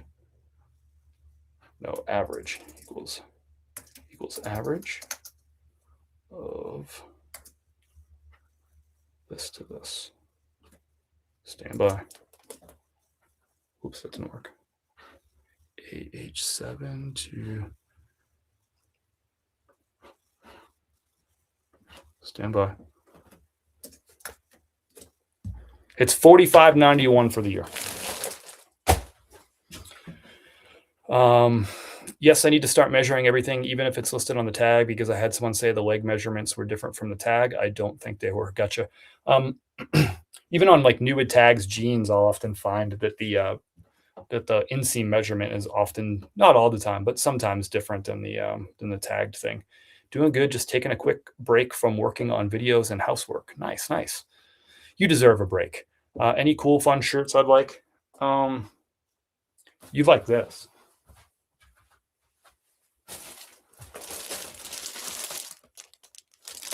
But we're not there yet. That's one of the better sales of the week. We'll get there in a little bit. You'd like that one. TJ Maxx Yellow tag going on. Picked up lots of great stuff this weekend. Nice, Alicia. Thanks for letting me know. ASP is average sale price. Average sale price, Kathy. That's great. You and guys are super motivating. K-Way Surfs and yourself. Those guys are all right. It's really all about Kayla is behind their success over there. Average sale price. Yep. Good afternoon. What's up, Josh? Josh Webb is in the house. When you started cross listings, were your eBay sales consistent, streamlined? I want to cross list, but I feel only to make up for lack of consistency with eBay. Consistent and streamlined seem like two different questions. Were my sales consistent? Yes. I mean, I've been selling full time I started full time in 2020 and I started cross listing in 2021. So yeah, my eBay sales were consistent. Streamlined, sure. I had a good system, if that's what you mean. I want to cross list, but I feel only to make up for a lack of consistency with eBay. I don't know about your whole situation, Josh, and I'm not one to like talk somebody into something with their business, but I can tell you why I decided to start cross listing and why I continue to make that decision. Like I'm going to cross list every day. It's because it opens me up. I just have more sales. Is what it comes down to. I have more sales. And items sell faster because I have a bigger audience to go out to. But the reason I continue to use a product, that product Nifty is also the automation tools are huge. So a lot of people have this conversation and people are going to probably like hate me in the comments for this, but I don't care. You came to this live to get to hear my opinion and my thoughts, and I might be wrong. But a lot of people like really harp on this idea of listing every single day to feed the eBay algorithm. And I understand that. It makes total sense. But I have a product Nifty that is literally delisting and relisting old items every single day. If I go into my automation today, Nifty is they call it recreates, the delist and then creating a new listing. It's called a recreate. I have 26 eBay recreates today. So while some people are storing up a bank of listings that they've had for the last 2 weeks, they listed 100 items 2 weeks ago, and they're slowly putting out a couple of drafts every single day to feed the phantom eBay algorithm. Nifty is just doing that for me. 26 new listings have been created, new URLs, new item numbers. So I'm feeding this, this mysterious algorithm. I'm also feeding it by automatically sending offers. On eBay, it sent 16 offers today. So eBay likes activity. Poshmark likes activity. Mercari likes activity. So it's already sent 16 auto offers out on eBay too, which is good. That's feeding the algorithm as well. So I have 20, I haven't listed a thing today, but I have 26 new listings according to eBay. And on Poshmark, I have 16 offers sent out, and it has, where's my new listings? Oh, sorry, I'm looking. 16 new listings on Poshmark. Again, I'm feeding that beast over there. And 3,103 shares that have already happened today on Nifty. So I'm feeding the algorithm. I don't need to worry about, am I going to list today? And I won't. I probably won't list anything today. And I'll probably focus on getting some listings up tomorrow. I don't care because I just, I have new listings every single day. So for somebody who's part-time, that's a big part of like why I think Nifty has value, is because you don't have to worry about like, oh shoot, did I get, I'm busy, I got the full-time job, I got the kids, I got to cook dinner, I got to, I don't know, bring the dog to the vet. You got all kinds of things going on. You're like, oh crap, did I get my 4 listings done today? I'm like, I don't care. Nifty's already done 26. It'll probably do another 12 as the day goes on today too, or 14 or whatever. I am not worried about getting 4 listings up today. It's like removing like one thing, like one worry. There's a lot of things to worry about when you run your own business. So to me, that's like a big sales pitch for Nifty for people who are part-time, who want to have, that consistency, but they're just busy. And that's what it is. Nifty isn't just for full-time people. I think it's great for the part-time people that want some consistency. And you just want to remove that worry of like, I got to get my listings up today, or I have to have a bank of 50 listings so I could go away for 4 or 5 days so I can be on a cruise and pushing through listings. I'm like, that's crazy. I think if you got Nifty, you don't got to worry about all that stuff. Now, I can remember before I had Nifty, I can remember being in St. Thomas. Kim's in the pool. Our friends are in the pool. Like, it's a beautiful view, like looking out. We had this like Airbnb with a private pool, like up on the top of a hill, just beautiful views out to the bay and like mountains. It was just beautiful. And I'm up there like trying to get I got to get my 10 listings, pushed out, my 10 drafts listed out today, and they're enjoying the time in the pool. And I'm sitting there with the laptop in the shade, you know what I mean? So no more. I don't do that anymore. I got 27 recreates now on eBay today because they just, Nifty just did another one while I'm sitting here flapping my freaking gums. Sometimes my Poshmark sales will be more than my eBay sales. I like it. I had last weekend was like that for me. What is up, Chemo? How are you, brother? What's good? Cross-listing service is a must for me. Exclamation point. I like it. I would never, ever hold listings. They ain't got to sell if someone can't find it. Simple math for me. Yep. If you have it hidden behind a locked door, nobody can buy the item. That's right. If your doors aren't open, you can't find it. Same for me, Chemo. We think a lot alike, brother. We think a lot alike. Next order is going out to Damon. Joseph A. Bank wool sweater here. Getting into sweater season, y'all. Where is this? This took 102 days to sell. So what is that? Just about 3.5 months. But I picked this up in definitely not, it definitely wasn't sweater season. April the 22nd is when I listed this. Joseph A. Bank, 100% merino wool on this. It's like a polo shirt, but it's a sweater, if that makes sense. This sold on a best offer of $20. I paid $5 at the thrift store. I don't pick these up if they're cotton or Pima cotton, but I do pick them up if they're silk, wool, or cashmere. I was going to say linen, but I don't know that I've ever found one linen before. But silk, wool, and cashmere, I'll pick these up for $5 and typically sell them for $20 to $25. And we're getting into that sweater season, so this will become a better pickup here in another few weeks when people start really buying sweaters. Although we definitely have some fall stuff going out the door today. No doubt about that. That is so freeing to think of that for relisting. I have been killing myself to get my new listings every day before. I hate that. I hate that, I hate that we have this is programmed into resellers from reselling content creators. They've been talking about this for years, and they're not wrong. The people who have told you have to list every day, these people are not wrong. but many of them just haven't invested in some of these new tools that can literally just take all of that like stress away of like this listing every day kind of stuff, not enjoying your vacation, having a, and people, there's somebody let me know if you have more than 100 drafts. Well, let's say this, if you have more than 50 drafts currently like sitting on eBay but not released, if you have more than 50 drafts, let me know. How many drafts do you have sitting there down below? Because nobody's buying those drafts.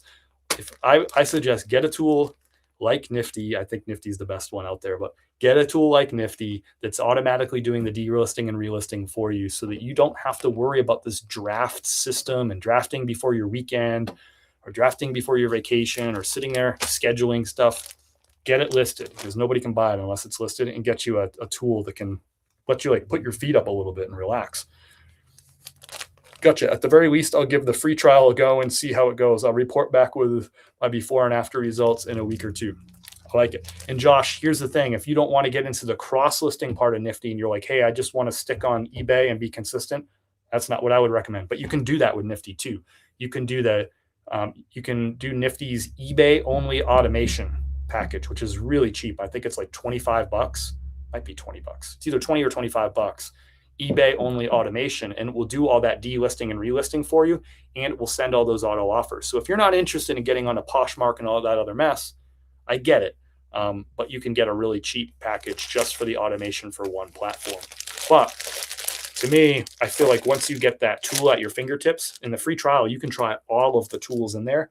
I have a feeling you'll be like, shoot, why don't I just push out like 50 listings over to Poshmark and see what happens? And you'll probably get some quick sales, and you're going to on items that have been sitting in your eBay store forever. And you're going to be like, I think you're going to be like, shoot, I'm going to do it because it's going to help me make money. But yeah, report back. Let me know what you think. And I'm going to drop the link right here if you want to do that free trial, and you'll get 15% off your first month. I'm dropping that link right there for you, Josh. And if you have any questions along the way, hit me up. I just got back from the Goodwill. I bought about 40 items for $42. That's cheap. $1 an item. I got some Cutter and Buck new tags and a ton of baggy and flare jeans. Do you think brand matters with jeans? Yeah, everything matters. Brand matters, size matters, fit matters, color matters. All the things matter. It's all part of the equation for sure. But yeah, you got some good buy cost. Buy cost matters, and you got a cheap one. The quality and pricing, etc., said is way more important than a listing schedule. 100%, but 100%. All right. Yeah, if you have a bunch of crappy items that are overpriced and your pictures suck, yeah, I don't care how many you can list. You can list 14 days a week if you have crappy photos, a low sell-through rate items, no measurements in your listings, bad keywords, and overpriced items. Then yeah, then it doesn't matter, right? So you make a good point. If one was going to be more important than the other, then yes, good quality items priced right with great photos, that's going to win out against any kind of listing schedule. Next up is a Verity, and you're welcome to challenge me on these things too. I'm not like the end all be all. I'm just a guy that resells stuff. If you have a different opinion, I'm fine with that. You can tell me. But next up is a Verity, brand new with tags. Paid something. I bought a good amount of these in a few different styles. You can see the retail price is $168. I picked these up in February on clearance, a bunch of summertime stuff. I've sold most of the Verity from those pickups. I feel like I bought like 20 or so of these for around $20 or $25. Some of them were selling for like $79, $70, which is great. This one went out the door for $55 to Joe in New Jersey.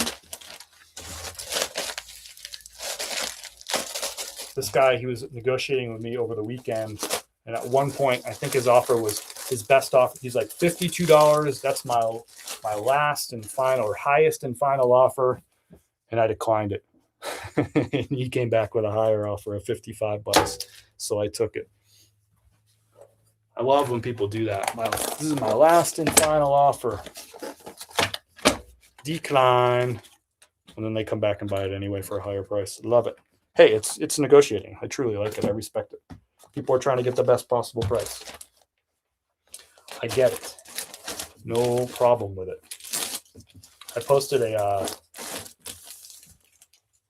I posted an offer that I received yesterday with like a whole bunch of messages. By the way, after I posted that, the person left me like, they sent like 6 other messages. This person's a lunatic. And I shared this on social media. I think it was last night.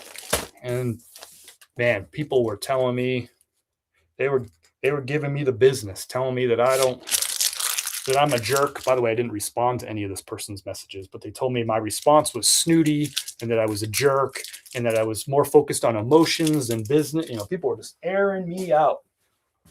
All I did was share a lowball offer with like a bunch of messages from this like lunatic, which kept messaging me. I woke up this morning to like 4 more messages from this lunatic. And everyone was telling me that I'm a jerk and this, that, and the other thing. I don't even know what they're talking about. All I did was post the person's lowball offer in like lunatic messages. And somehow I'm a bad person. I mean, this person is a lunatic. Travis Matthew, brand new with tags, $25.99. I think I just picked this up. Yeah, I picked this up retail arbitrage just this past week. No, never mind. No. I don't know where this came from. I don't know. I sold it for $25.99. It was listed for 11 days. I was thinking I picked this up last week, but that doesn't make sense because it was listed on 7/23. I don't know where I got this shirt. It's new with tag Travis. I guess I got it at a thrift. Oh, I know where I got this. I got this off Whatnot. Yep. I paid $5 for this plus shipping, but I had like bundled shipping because I bought like 4 or 5 things from this buyer. So I don't know. We'll call it $1 or $2 shipping is what I paid for this. So plus the $5. So men's size small. Now I remember it was a Whatnot. That's right. A reseller was like liquidating a bunch of stuff. So I picked up this Travis Matthew. I was like, I don't remember picking this up. Yeah. Anyway, I figured it out. It's out the door. $25.99. Nice quick sale. Actually, I picked up 2 Travis Matthew from that seller, and both of them have already sold. So that's awesome. I paid $5 a piece. So out the door on that one. Sourcing from my couch. I had that happen today. They said it was their final offer, offering me 50 cents more than their last offer. Love it. I was thinking about, since I picked up about 30 pairs of jeans, I was going to try Whatnot. Have you used it since I paid only $1 per jean? I figured it'd be worth it. Yeah, Corey, for me with Whatnot, I feel like there's 2 sort of obvious strategies, broad strategies that are going to make sense. There's probably more than this, but you're either going to do it on occasion to like kind of blow out old inventory and get back space. So say you're like, cool, I just want to get rid of stuff. I need space back. I have old inventory. I'm going to blow it out. I don't care how much money I get for it. And maybe you do this once a quarter or once, twice a year, and you blow out some stuff. Yeah, but you're going to get low prices because you're not consistent on that platform. You don't have a following, right? You don't have a reputation. People don't know who you are, right? So you're going to be going live, and there's going to be hundreds of other people live at that same time on Whatnot. And some of those people will have reputations and a following and all that. So you're competing in a marketplace for people's attention, right? So if you're only going live, here and there, once a quarter, twice a year, you're going to get very few people in your show, and therefore you're going to sell stuff for very low prices. That's just the matter of fact. The other thing you can do is you can go live regularly, do it like once a week, bring really good inventory, bring a really great attitude, give people really great deals. And if you do that consistently for 5, 6, 7, 8 months, you're going to build up a reputation. You're going to build up a following. You're going to start getting better sale prices. You're going to learn what your buyers like. You're going to go find more of those items, and you're going to fine tune and put together a good strategy, and you're going to make good money on Whatnot. But if you're just going to go on there like once, then you can't expect to get any kind of good prices, if that makes sense. So I think there's really 2 strategies. Are you going to blow out old inventory and you don't care how much you get for it? Or are you going to get consistent on there so you can actually get good sale prices? Those are your kind of 2 options, really. And yes, I've sold a lot on Whatnot. It's been a couple of years since I sold live, but I used to do a weekly live stream. Every Tuesday night, I would do a live stream on Whatnot.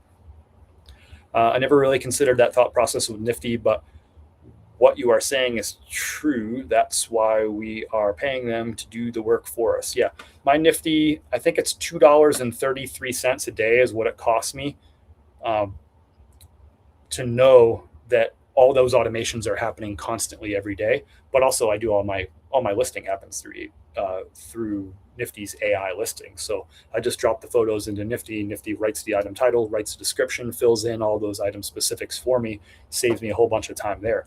But just assume it was just the automation, right? $2.33 a day is what I pay for my full, like all bells and whistles Nifty thing. All the automation, all the AI listing, all the cross listing, all the analytics is all built into that.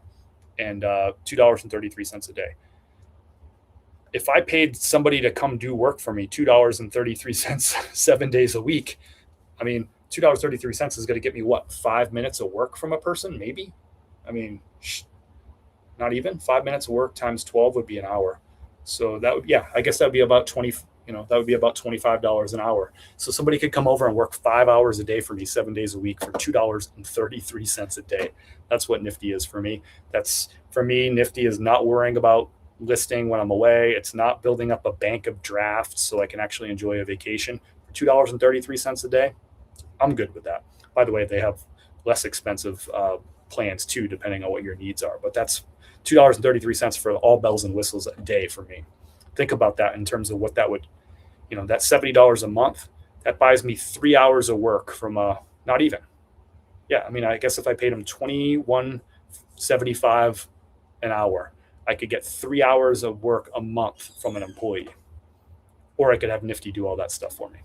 I mean, pretty easy trade-off, I think. I'm not going to find an employee that's going to work for me for 3 hours a week, 3 hours a month. How are they going to get good at anything?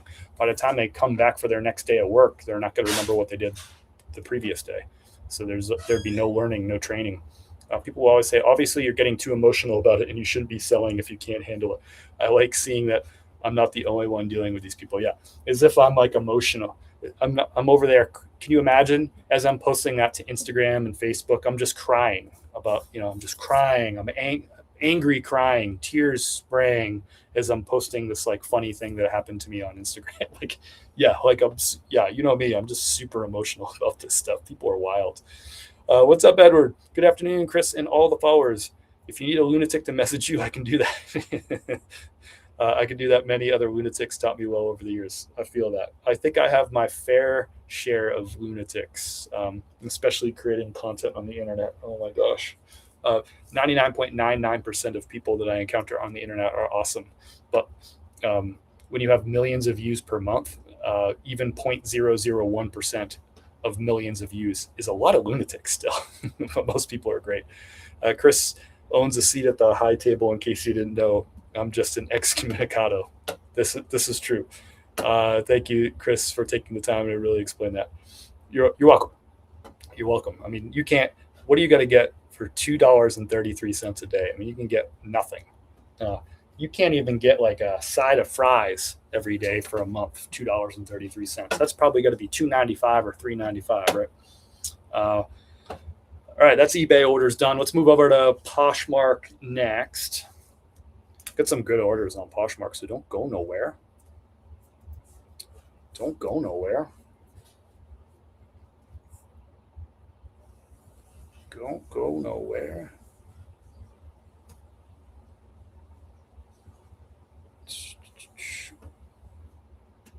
I guess we'll call this halftime for a second. Amazon Creator.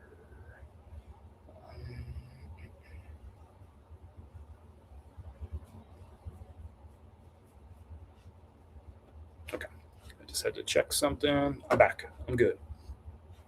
All right, so Poshmark orders. That's what we're doing. Let's kick it off with a bundle. Ooh, I just got a Poshmark order that came in, but I'll ship that tomorrow. That's enough shipping for one day. We got a bundle going. 1, 2, 3. So Poshmark bundle. So this buyer came in and got This pair of Levi's Low Pro. This is a pair of women's jeans. I think Low Pro straight leg jeans. Levi's. They got this pair of Columbia convertible pants, like the zip off pants right here. That's a women's pair as well, size 8. And then this right here is a pair of cool like lounge pants, and these are also size 8.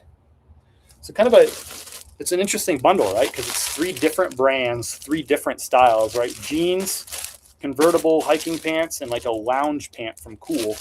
All 3 together. They sent me a bundle offer of $63 for these 3, so basically $21 a piece for these. I paid $5 a piece at the thrift store, so I took that. So after fees and all that stuff, Poshmark's going to keep their 20%. That's going to leave me with $50.40. I paid $15, so it's a $35 profit on these 3 right here. So not bad. Not bad. Just going to throw that in one of these big old bags here.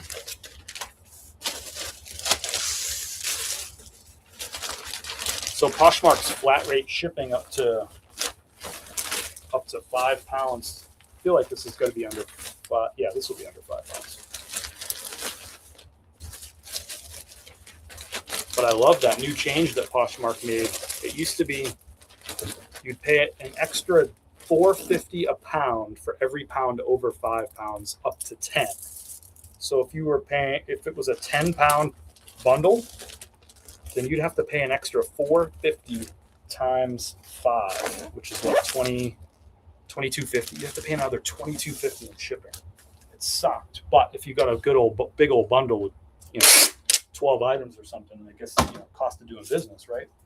But now it's $4.50 total up to 10 pounds. So if it goes over 5 pounds, doesn't matter if it's 6 pounds or 7 pounds or 10 pounds, it's all just $4.50. And now you can go up to 15 pounds, which is really awesome. And I think 15, if you go up to 15, I think it's another $4.50. So it'd be like 9 additional if you went up to 15. I like that change. I think that's a big +1 for Poshmark right there. Because what does Poshmark want? Like, you want people to buy more, right? Like, make more money, make more fees, right? So, and I want people to buy more too. Hey, what's up? Hip flipping mama Kelly is in the house. What's up? Last of my test done today, CAT scan and ultrasound. I should find out next week the date for my open heart. That's got to feel good. I mean, I know you're not excited about open heart surgery. Nobody would be, but just I guess it's got to feel good, like moving through the process and knowing that you're getting closer to the outcome. So sending positive vibes for you. I appreciate the update, and keep me posted. Let me know how things go moving forward. Probably nice to just get those tests out of the way, get your results, and get that surgery behind you so you can just kind of move on, right? I hope you're well too, Kelly. I appreciate you bringing the vibes. Appreciate it for sure. The hippest to flippest. What would you do if you had a pair of pants that are supposed to be 36 by 32 but measure 36 by 29? I believe they have been hem. Do you try to take the hem out? So I don't do anything with projects with clothing. However I get them is how I'm going to sell them. I'm not going to spend time. That's personally what I do. So I'm not going to mess with the hem on those. I'm going to list them as 36 by 29 and be very clear in the description that the tag says 32, but they've been hemmed to 29, and list them as a 36 by 29. That's what I would do. Buy coffee. It is fresh and fantastic. I appreciate that. Hit flip them, mama. You're the best. Just like the size they currently are, you can just donate professionally hip. Yep. There you go. Or professionally altered with good picks. I like it. Kelly knows her stuff. Kelly knows her stuff. So first Poshmark out the door, nice little bundle for $63 and like 30, what did I say? About $35 in profit. We'll take it. Next item is a Cabela's. This sold on a nifty best offer of $18. I don't pick up all Cabela's shirts, not even close, but this one is a Cool Max. So it makes it a little bit more desirable, just the type of shirt that somebody's going to wear to hike, fish, whatever, just to be outdoors, moisture wicking kind of piece right here. Kind of got a cool pattern to it, cool vibe, I thought. So nifty best offer on this one. So $18 on this. I paid $5 at the thrift store. So after fees and shipping and all that stuff, I'm going to make $9.40 profit on this. How long was this in inventory? Well, that took a year to sell, so there you have it. Cabela's ain't like, unless you price them pretty aggressively, most Cabela stuff isn't going to move super great. But Cabela's is similar to like LL Bean. I'm trying to think of some of those other like store outdoor brands. LL Bean, REI, Duluth Trading, where the more substantial pieces, heavy flannels, shirt jackets, winter jackets, those types of things tend to sell a little bit better just because they tend to be more expensive. So the average sale price can be higher. Obviously, if you price Cabela's really low, like the market, like $14 or $15, you can sell it really quickly too. But the more substantial pieces just tend to have a higher average sale price. So it just makes it a little more worth picking up, if that makes sense. Anything will sell if it's priced right. The problem is most people don't like selling $5 thrifted items for 14 or 15 bucks. But if you can get items that sell consistently for 14 or 15 dollars and you're grabbing them for bins prices, paying like $1 or $2, I think there's a lot to be said for that kind of model right there. Because there's a lot of stuff that would sell consistently in that 14 to $15 price range. You just got to be able to get the stuff cheap enough to make that business model work, right? Yes, sir. I'm off work right now. Looking forward to having energy back and getting off oxygen. I hear you loud and clear for sure. That Cabela shirt is lighter and breezier. Yep. Cabela's has become Bass Pro Shop. You guys are great. Thank you. You're great, Jim. Next up, Poshmark is, this is one of the best sales of the weekend right here. So this is a brand. Don't go running out of here picking up this brand, but this is the second time I've ever sold this brand, Paisley in Gray, and both times it's been this year. This is a brand new with tags. I don't know if you can be able to see the tags, the way it's folded, like the manufacturer tags inside, but brand new with tags. It's a tuxedo, so 2 pieces, and it is bright pink, like hot pink. See that color right there? That's the exterior. So what I'm showing you here with the flowers, that's the interior right there. So I looked at this, I'm like, Paisley and Gray, that's a low-end brand. But I'm like, bright pink tuxedo with that liner right there. I'm like, somebody's got to pick this up for an event, and they're going to be the star of the show. So I grabbed this for $10 at the thrift store, brand new with tags.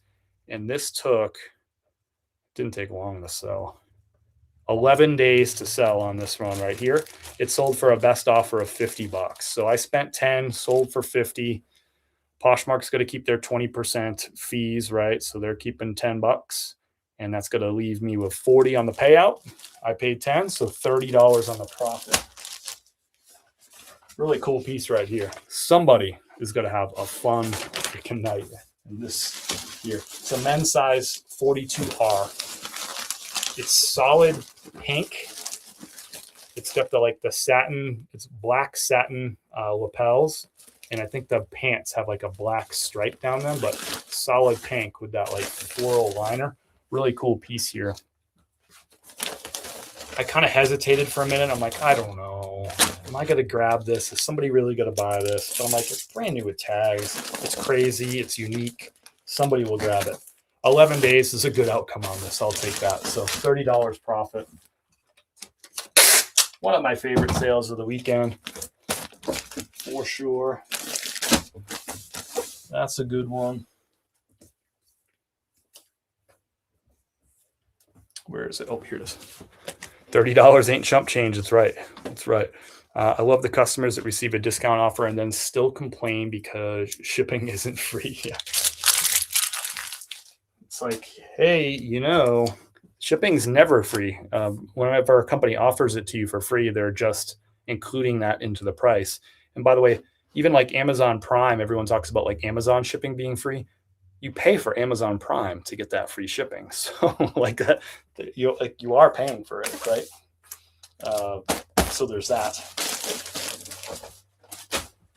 Even that ain't free, right?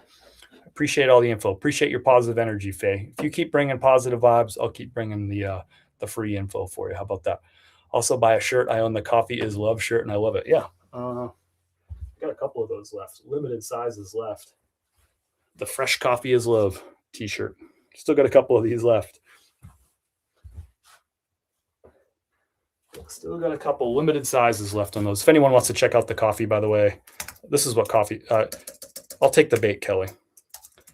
So Kelly is talking about our coffee and merch website, which I just dropped down below in the chat. So we have our own side hustle. So we resell clothing online full time, but our side hustle we opened 3 years ago, which is our own branded coffee. So Chris at Peak Coffee. Here's our dark roast. We also have a medium roast, which is our best seller, and a light roast, which right now it's a seasonal light roast. So right now we're in the middle of our summer light roast. It's all fair trade. It's all organic. And it's all roasted fresh every week. So we get a fresh batch roasted every Thursday by our roasting partners, Dynamite Roasting. They're up the road about 30 minutes from here. So yeah, they roast our coffee every Thursday. They drop it off here for us in their van, and we ship it out. They got a nice electric van set up, and we ship it out to you. So thank you, Kelly, for bringing up the coffee. If you have any questions about coffee, I'm happy to talk about it.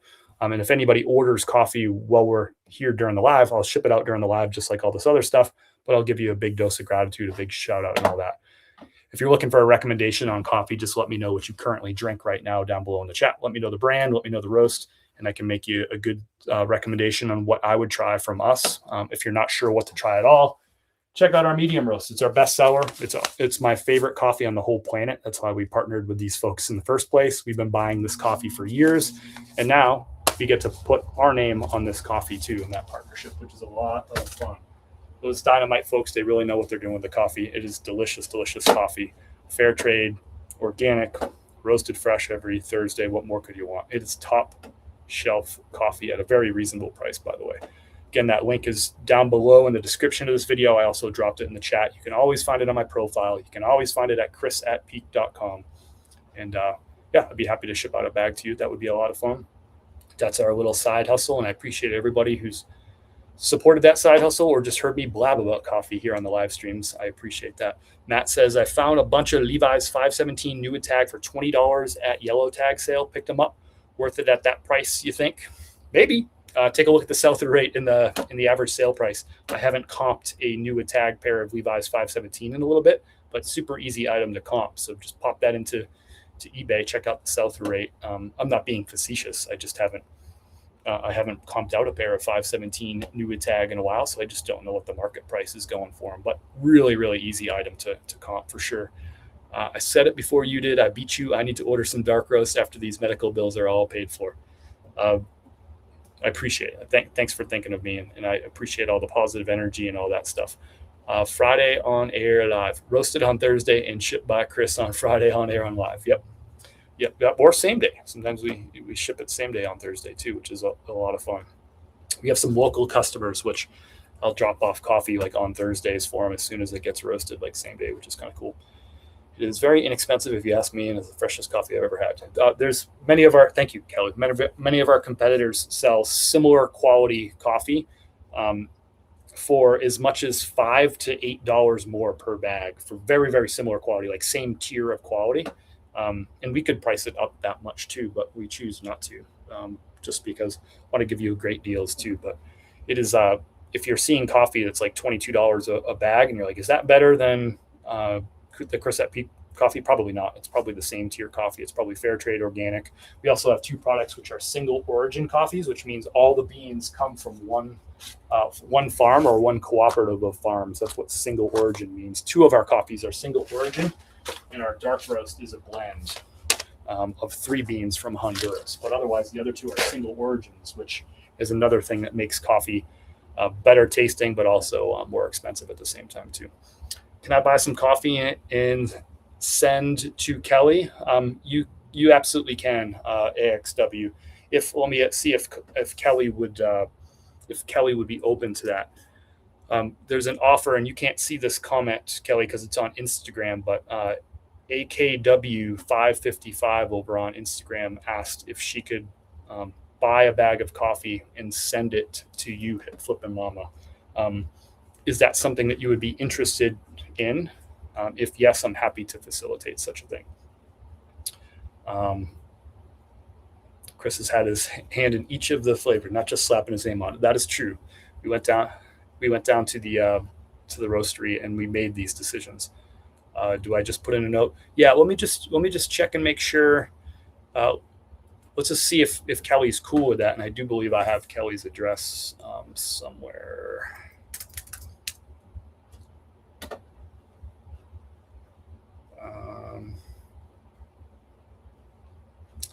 I believe I have Kelly's address right here. Kelly, is it Kalamazoo? Do I have that right? Kelly says she will not deny that blessing. Kelly, that's awesome. Which bag of coffee would you like? And AXW, thank you. That's really super kind. Yes, you can just put in a order. You can go to chris@peak.com. You can click on my name in the pro, and go to my profile, and you'll find the coffee website too. And you can put in an order, and just put in an order for one bag, and I will take care of it from there. Yep. Okay. I got you. Same address. Cool.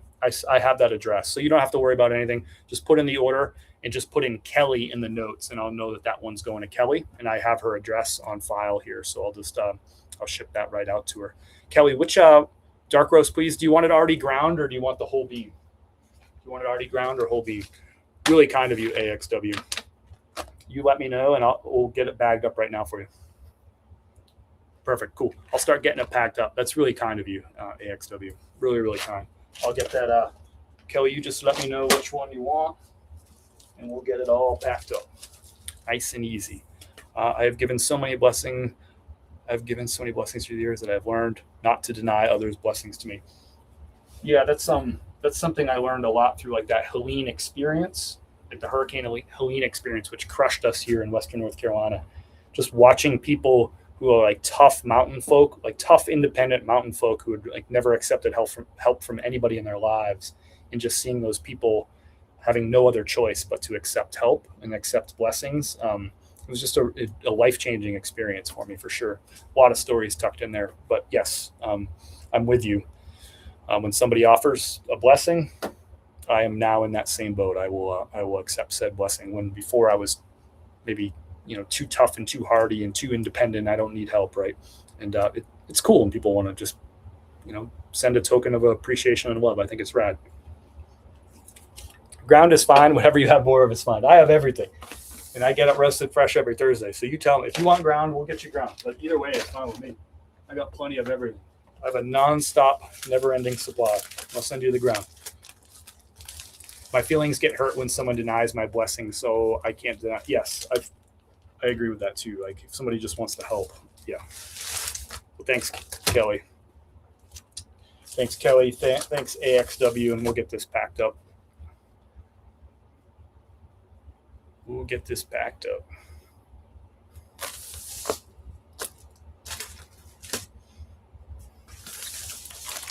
We'll get you packed up. Say thanks for me. Tell her I love her, and hugs to her. Well, you heard it there. AXW, love to you, and hugs from Kelly. Atlanta's in the house. What's up, NGO? What's up, NGO? And Kelly, I think I can do this, so you're going to get a shipping confirmation for this too. I think I can make that work. Give me 1 second. Thanks, AXW.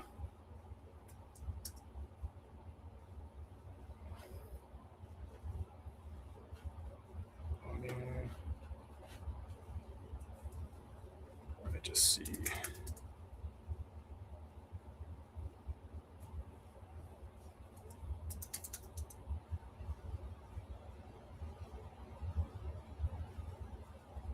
Got it. Yeah. I gotta copy this shipment. Duplicate.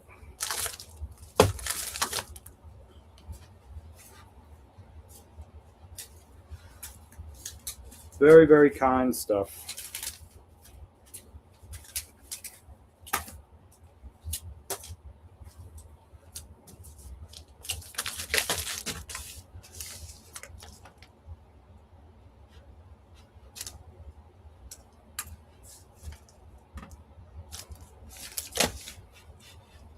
Cool, man. Thanks for the inspiration. You're crushing it. Appreciate the vibes, man. It means a lot. It means a lot. It really does. What in the world is going on here? Appreciate the vibes.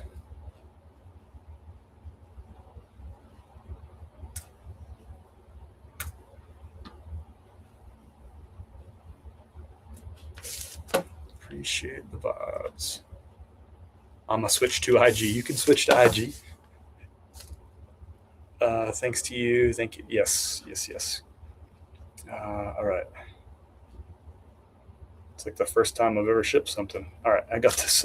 I swear I'm going to get this figured out. Yeah, got it. So I don't think you're going to get a shipping confirmation, Kelly, but here's your confirmation. I'm printing out the label for you right now.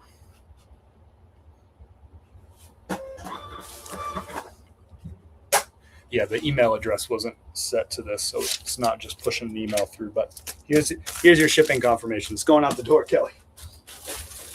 On the way to you. Thanks, AXW. What are you live on? I'm on, she's on IG. I'm live on YouTube, Facebook, and Instagram. You're on YouTube, Kelly. Just purchase a dark roast and put a note in it. I didn't hear what kind she wanted, but I know you did. Yep, that's all good. Let me just double check if I saw that come through. I want to mark that one as is shipped. It's under Ann. Yep, I see you. Yep, this is for Kelly. So I'm going to go ahead and just mark this as shipped. And you're going to get that confirmation that it's shipped, Dan. So thank you so much. Very, very kind of you. That's really cool. I respect and appreciate that a real lot. Kelly's a good friend of mine and a good friend of Chris at Peak Channel. So long time viewer and follower. So thanks for spreading some joy. Kelly's going through a tough few months here, but she's almost out the other side, and we can't wait for her to get out the other side. And you can't see her messages, but she's sending a lot of positive vibes your way, and so thank you so much. Really, really kind stuff. All right, let's get back to some more shipping. Thank you, Ann. I never know how to transition from that stuff. Let's just ship out some Poshmark. That's just good stuff. Good vibes. Get a RLX shirt. I don't pick these up anymore unless I get them really cheap, or if they are like a really unique, like if it had a great country club logo on it, or if it was from like a US Open or something like that. But the RLX brand, like polos, have gone downhill. Just lower sell-through rate, lower sale price. This one sat around for a while. Got a best offer, $16. Happy to take, to get it gone at $16. I paid $5 for it. That's part of the business too. Brands gotta go up and down, and it's very, very common, especially in men's golf clothing. It's just it tends to be very trendy. There's always a new couple of golf brands which are new and hot every year, and for one thing to be new and hot, that means something else that was once new and hot has to make room for it. So RLX made room for things like Roback, that got really hot, or Breezy, or Good, some of these newer stuff that came in. The old stuff's got to make way. So RLX, I no longer pick it up unless there's something particularly unique or interesting about it. Or if it's like, if I can find it for $1 or $2, I think that's a different conversation. I used to buy a lot of them like retail clearance, new with tags too. I don't do that anymore either. Those tend to really sit around. What's up, Surfy? Surfy is in the house. Where's Poncho? I don't know. I felt like wearing a t-shirt today. We got Wrangler today, brother.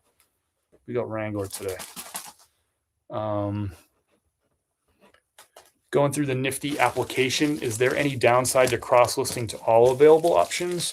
What would be the benefit of selecting just a few? Josh, tell me, how many items do you currently have listed, and what types of stuff do you sell? If you can answer those two questions, I'll volley back with your questions there too. Next up is a Puma brand new with tags golf shirt. Pick this up retail clearance. This sold for a best offer of $30. $30 on this one. Brand new with tags, men's size large. Kind of a cool pattern. It's gingham, check, but it's also got these little flowers all over. Kind of interesting. And a little contrast collar on there too. $30 on these one. This is a multi-quantity listing. I had like, I don't know, 6 or 8 of these. And they've been slowly selling. It's kind of a weird pattern, to be honest with you. But $30 on this one. Out the door on the Puma Golf. I will pick up Puma Golf if it is a unique pattern, like an all-over print or something, and I get it at a good price. I'll buy them both new and used, depending on the price. But this one's going out the door. Oops. Use a free bag. Out the door for $30. We'll take it. Don't normally pick up much Vineyard Vines anymore, but I found one with a nice pink plaid, and the label was stitched upside down. Hopefully it sells for a good bit. There you go. I don't know about the upside down stitching. I've never heard of that before.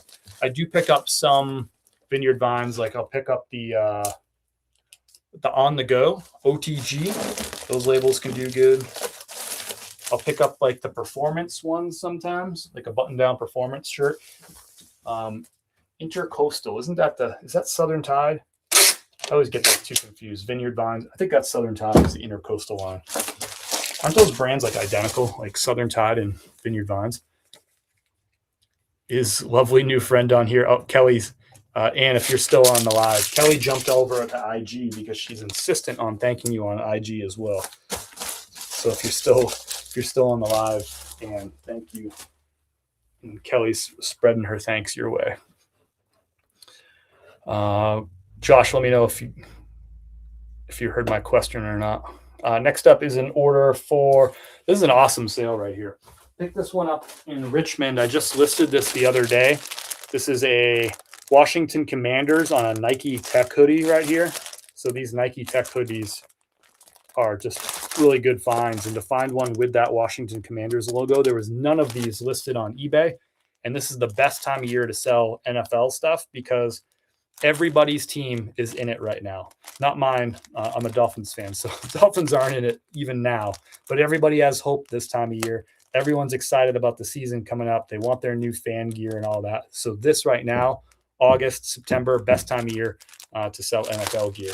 Now, every week that goes on in the season, some people's teams suck and they get out of it, and then they're not buying their team gear anymore. So now's the best time to sell it. So this one sold in a matter of how many days was this? It was fast. Where'd it go? This sold in 2 days on Poshmark. Best offer, $49 on this. I paid $8 or $9. I forget, $8 or $9 at a Goodwill in Richmond. That was on one of my recent YouTube videos. If you haven't checked that out, check that one out. Kind of a sneaky good find right here. As I found it, I was like, ooh, that looks like a Nike Tech hoodie. And sure enough, it is $49 on there. Excuse me. $49. Men's size 2X on this too. But I was the only one listed on eBay. So that's always a good sign that you're probably going to sell something pretty quickly, aside from it being in season and all that. Apparently it's a known factory issue, or I wouldn't have grabbed it. Gotcha. So it helps value. Is that what you're saying? Hey, Chris, do you have a video where you take all your pictures and do the listing in real time? Just curious of your strategy. Yeah, Corey, if you go back on, you're on YouTube, right? Yeah.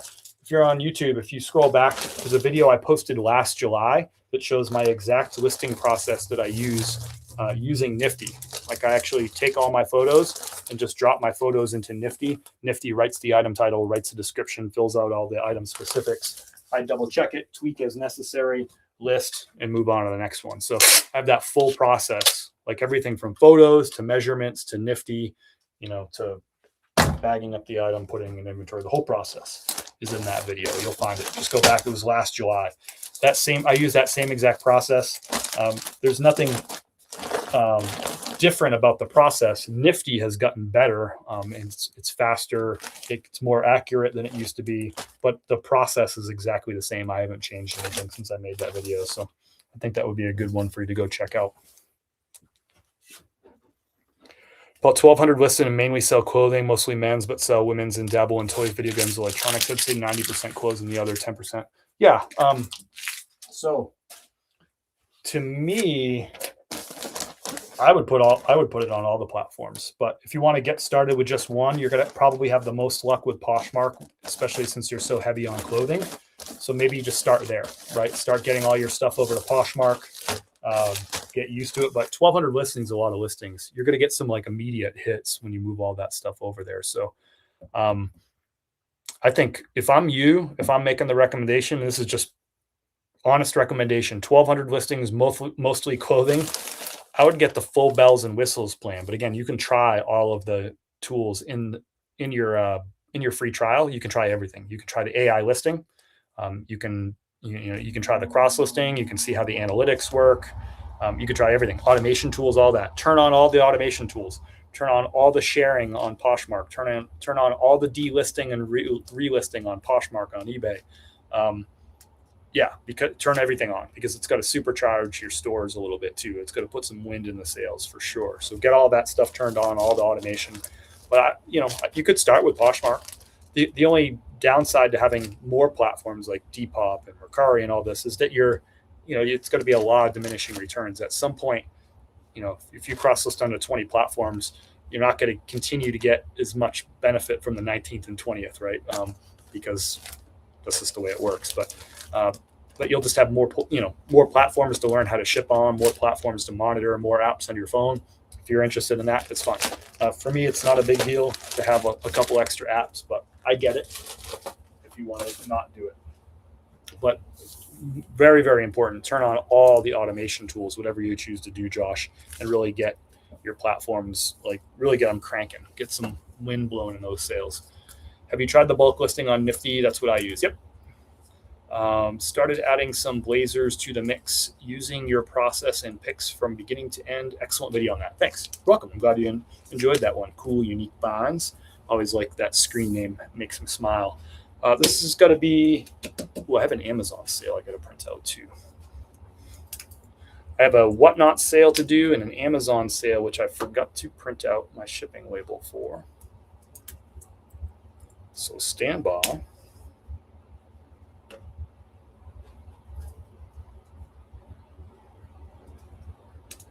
I haven't been selling much on Amazon, so I actually almost forgot about the sale altogether.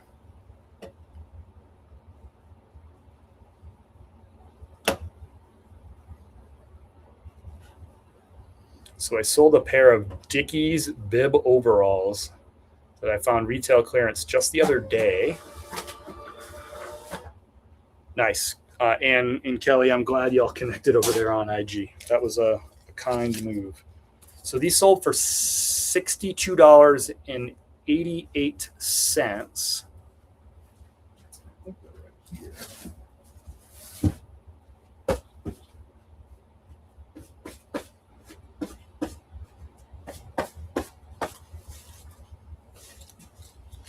So you can see what I paid for these. I paid $20 for these, and I think I picked these up on Wednesday for $20 on clearance, and they sold for that $62.88 on Amazon.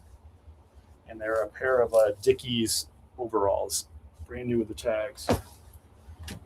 Now the reason I picked these up is because they had a good sales rank on Amazon, but there was nobody that had this size and this color. So there was other colors and other sizes that were selling for more like $50-ish, which kind of makes the margin a little bit slim because I got to pay the shipping on Amazon. So I was like, if they're only going to sell for $50, I really don't want to pick them up for 20. But especially because this is going to be like not cheap shipping. But I realized that nobody had this color or size, so I was able to price mine a little bit higher, and I priced these at that $62.88, and they sold within 2 days. So I guess Thursday, and they sold on Sunday. So I guess 3 days that they sold on. So I'll take that.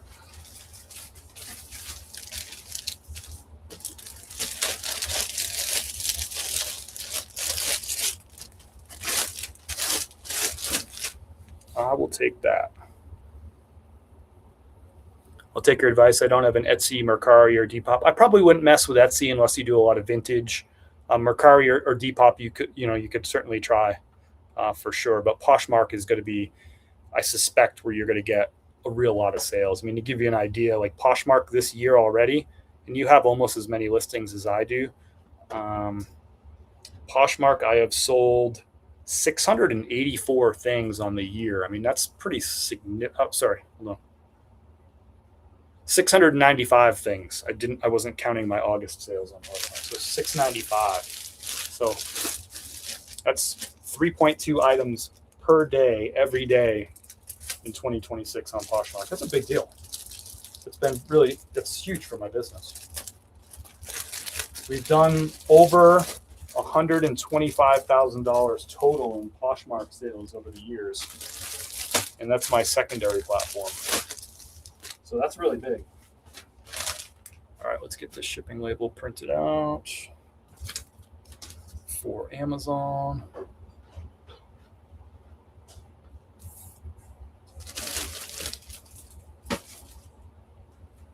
At a 3-pound rate.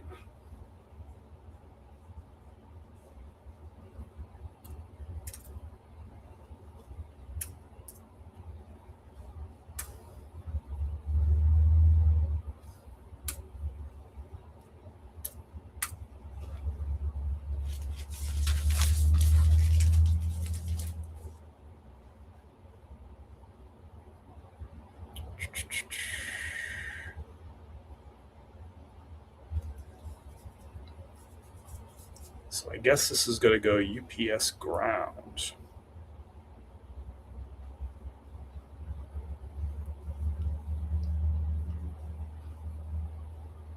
$7.82 will be the shipping label. 69.48.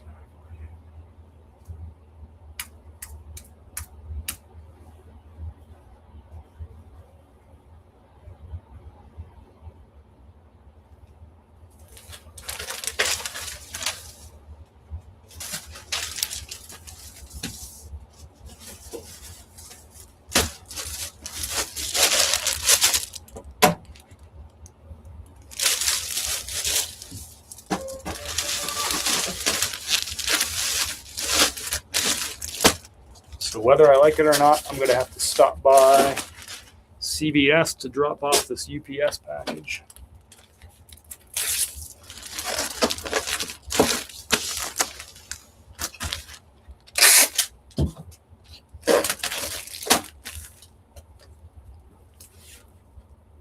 I started cross-listing and stuff that never sold on eBay sold on Poshmark for me, so Josh, definitely give Nifty a try. Yep. I mean, a couple of things that are causing that are, one, you just have some different buyers on the two different platforms, but also different competition. Some of the reason that some of your stuff, Phillips, and you know this, some of the reason it wasn't selling on eBay is because you were competing with 100 other sellers on the same or similar items. You go over to Poshmark and maybe you didn't have that level of competition on those items, so you're able to get some sales too. So that's the beauty of being on some different platforms. And like the search metrics, work. Your items might show up higher in search metrics on some items in Poshmark than they do on eBay, and that could work for you too. It is odd to be happier selling old, stale lots than fresh. I need room for the new stuff. I love selling the old stuff. That gets me excited. I found a rag house today after 5 years in the business. Let's see where this goes. Nice, man. Fingers crossed that works out. Dickies is an old reliable for people. If you know, you know. Exactly. Especially Amazon, the stuff that sells the best are these really common brands like Dickies, Columbia, Wrangler, Lee, like stuff like that sells really well on Amazon, like just regular America sort of clothing, Amazon fees were ridiculous. Stopped selling on there this year because of it. I like Walmart selling a little better because the fees are a lot less. Nice. What are the fees on Walmart? I have about 800 items, men's clothes, cross-listing to Posh on Nifty, sold nothing until you said automate.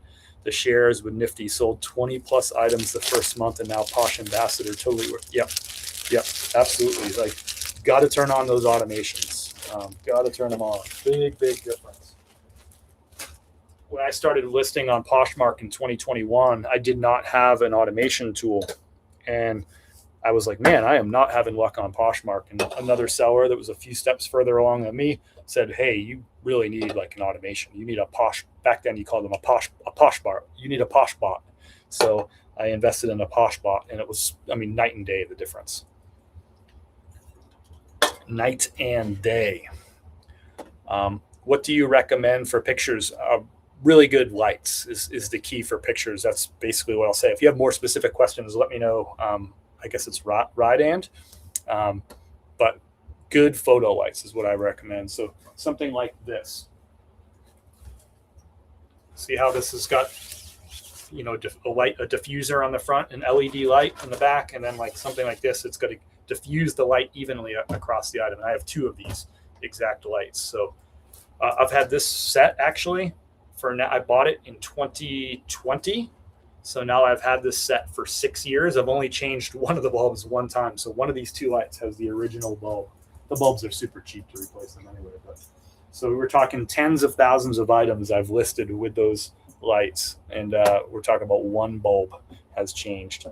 Talk about an investment of something like $100 that, I mean, if you spread that out across 10,000 listings, it's like I paid, I don't know, 1/100th of a cent per listing to have really good lighting. So that's what I would suggest. Our whole list of recommended reseller products is linked in the profile on Instagram.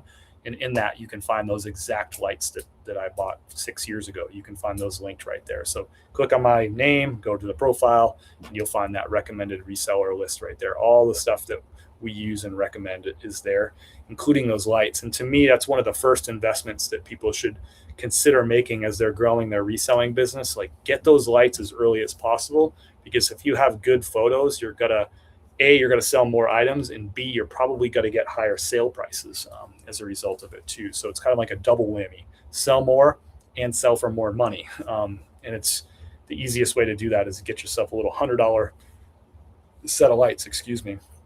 It makes a huge difference. 600 Poshmark for you. That's 50% of your store. I'm interested just to see how that happens with mine. Yeah, I mean, think about that. Yeah, I mean, I have 1,400 listings, and I've sold. What did I say? I sold 695, so 700 essentially in the first 7 months of the year off of Poshmark. It's just huge. It's really, really big for my business, and that doesn't even include Mercari, and I also sell on Whatnot too. So I don't sell as much on those two platforms, but those things trickle in some sales too. Why not? All right, Amazon's out the door, and I got this one Whatnot order going out the door. A Territory Ahead shirt. Here's another one. I like picking these up. This is more of a modern tag on the Territory Ahead, but I like picking these up when they got some Southwest vibes. If you look closely at that pattern, definitely some Southwest vibes going on there. So men's size extra large. I had this listed for $24.99. I accepted an offer of $21.99. I paid $5 at the thrift store for this Territory Ahead. I don't pick up everything from them, but if it's got some Southwest vibes, I'm probably going to grab it if the price is right. And yeah, $21.99 on this one. Little Whatnot sale right here. Let me give you an idea. Like, Whatnot hasn't been like a game changer for cross listing for me. I actually thought it would do better, and I think there's still a lot of room for Whatnot to grow as a marketplace, not just as a live platform. But we'll see what happens. But so far, let's see what last month brought me.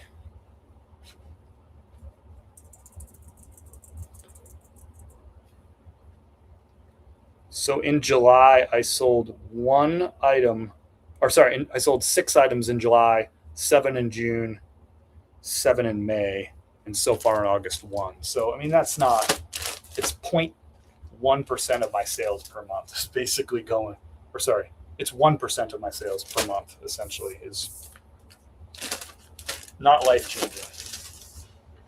But it's an extra like 2 clicks to get the stuff listed over there. And I truly think that there is some long-term potential for Whatnot, like just listing on the marketplace. I don't think all that potential has arrived yet, but I think there is potential for it long-term. It's basically the same as like what Mercari is for me. Although Mercari, I sold 12 in July on Mercari, so Mercari beat Whatnot. But It's basically at that level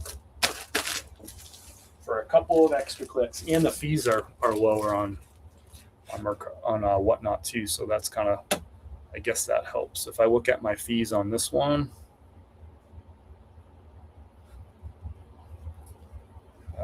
after fees and everything, Whatnot's going to pay me out. Wait for it.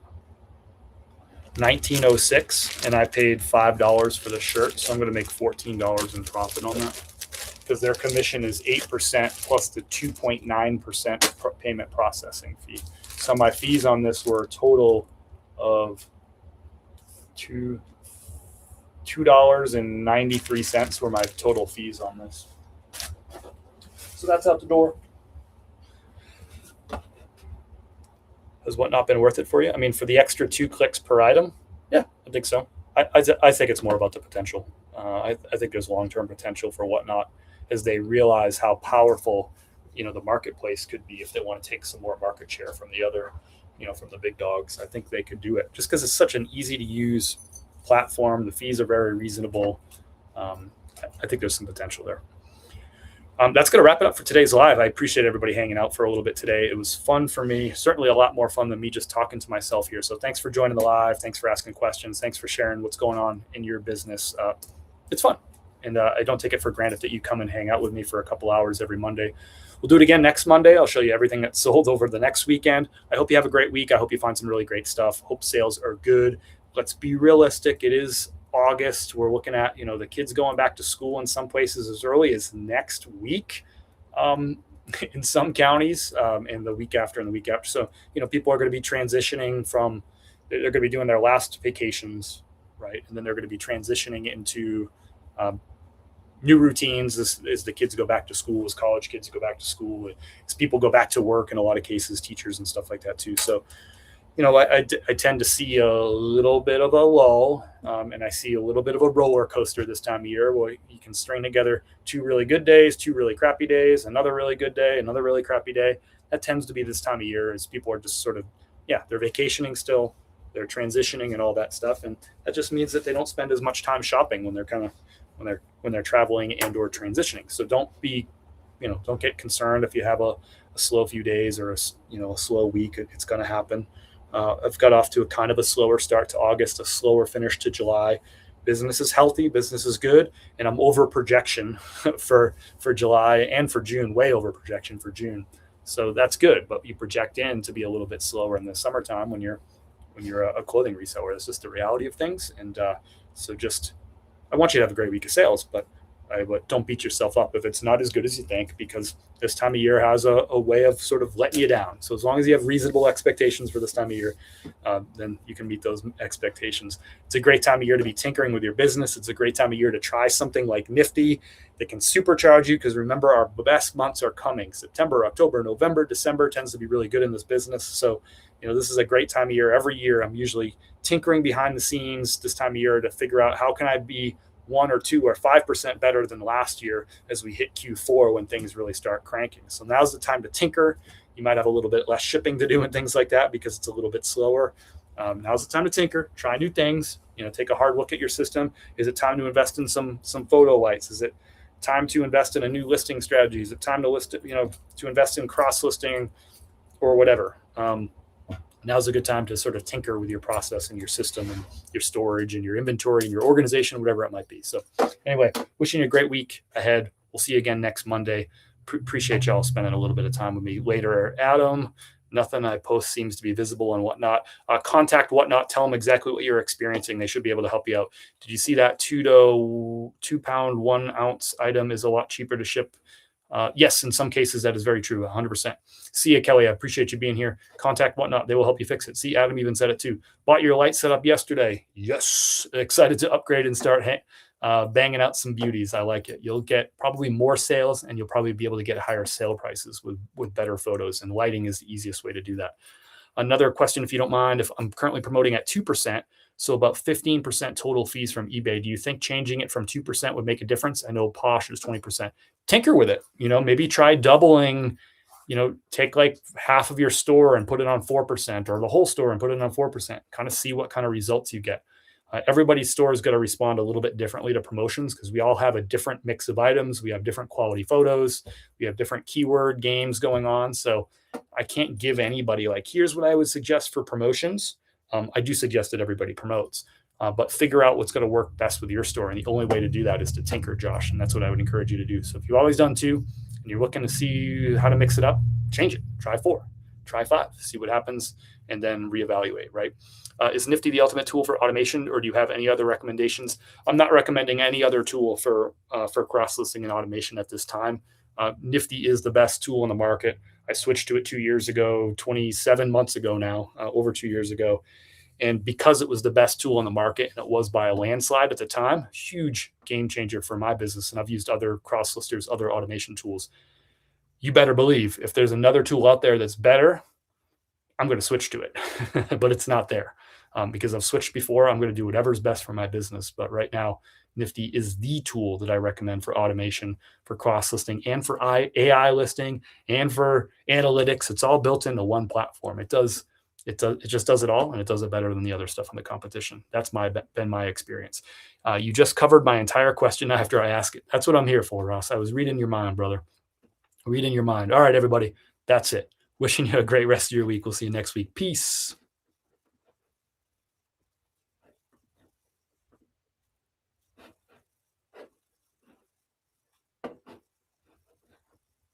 There's usually an end live button like right here on the top right, and I hit that and the live ends, but there is no end live button. Am I just trapped? There it is. Hope it's not going to work. It's not working.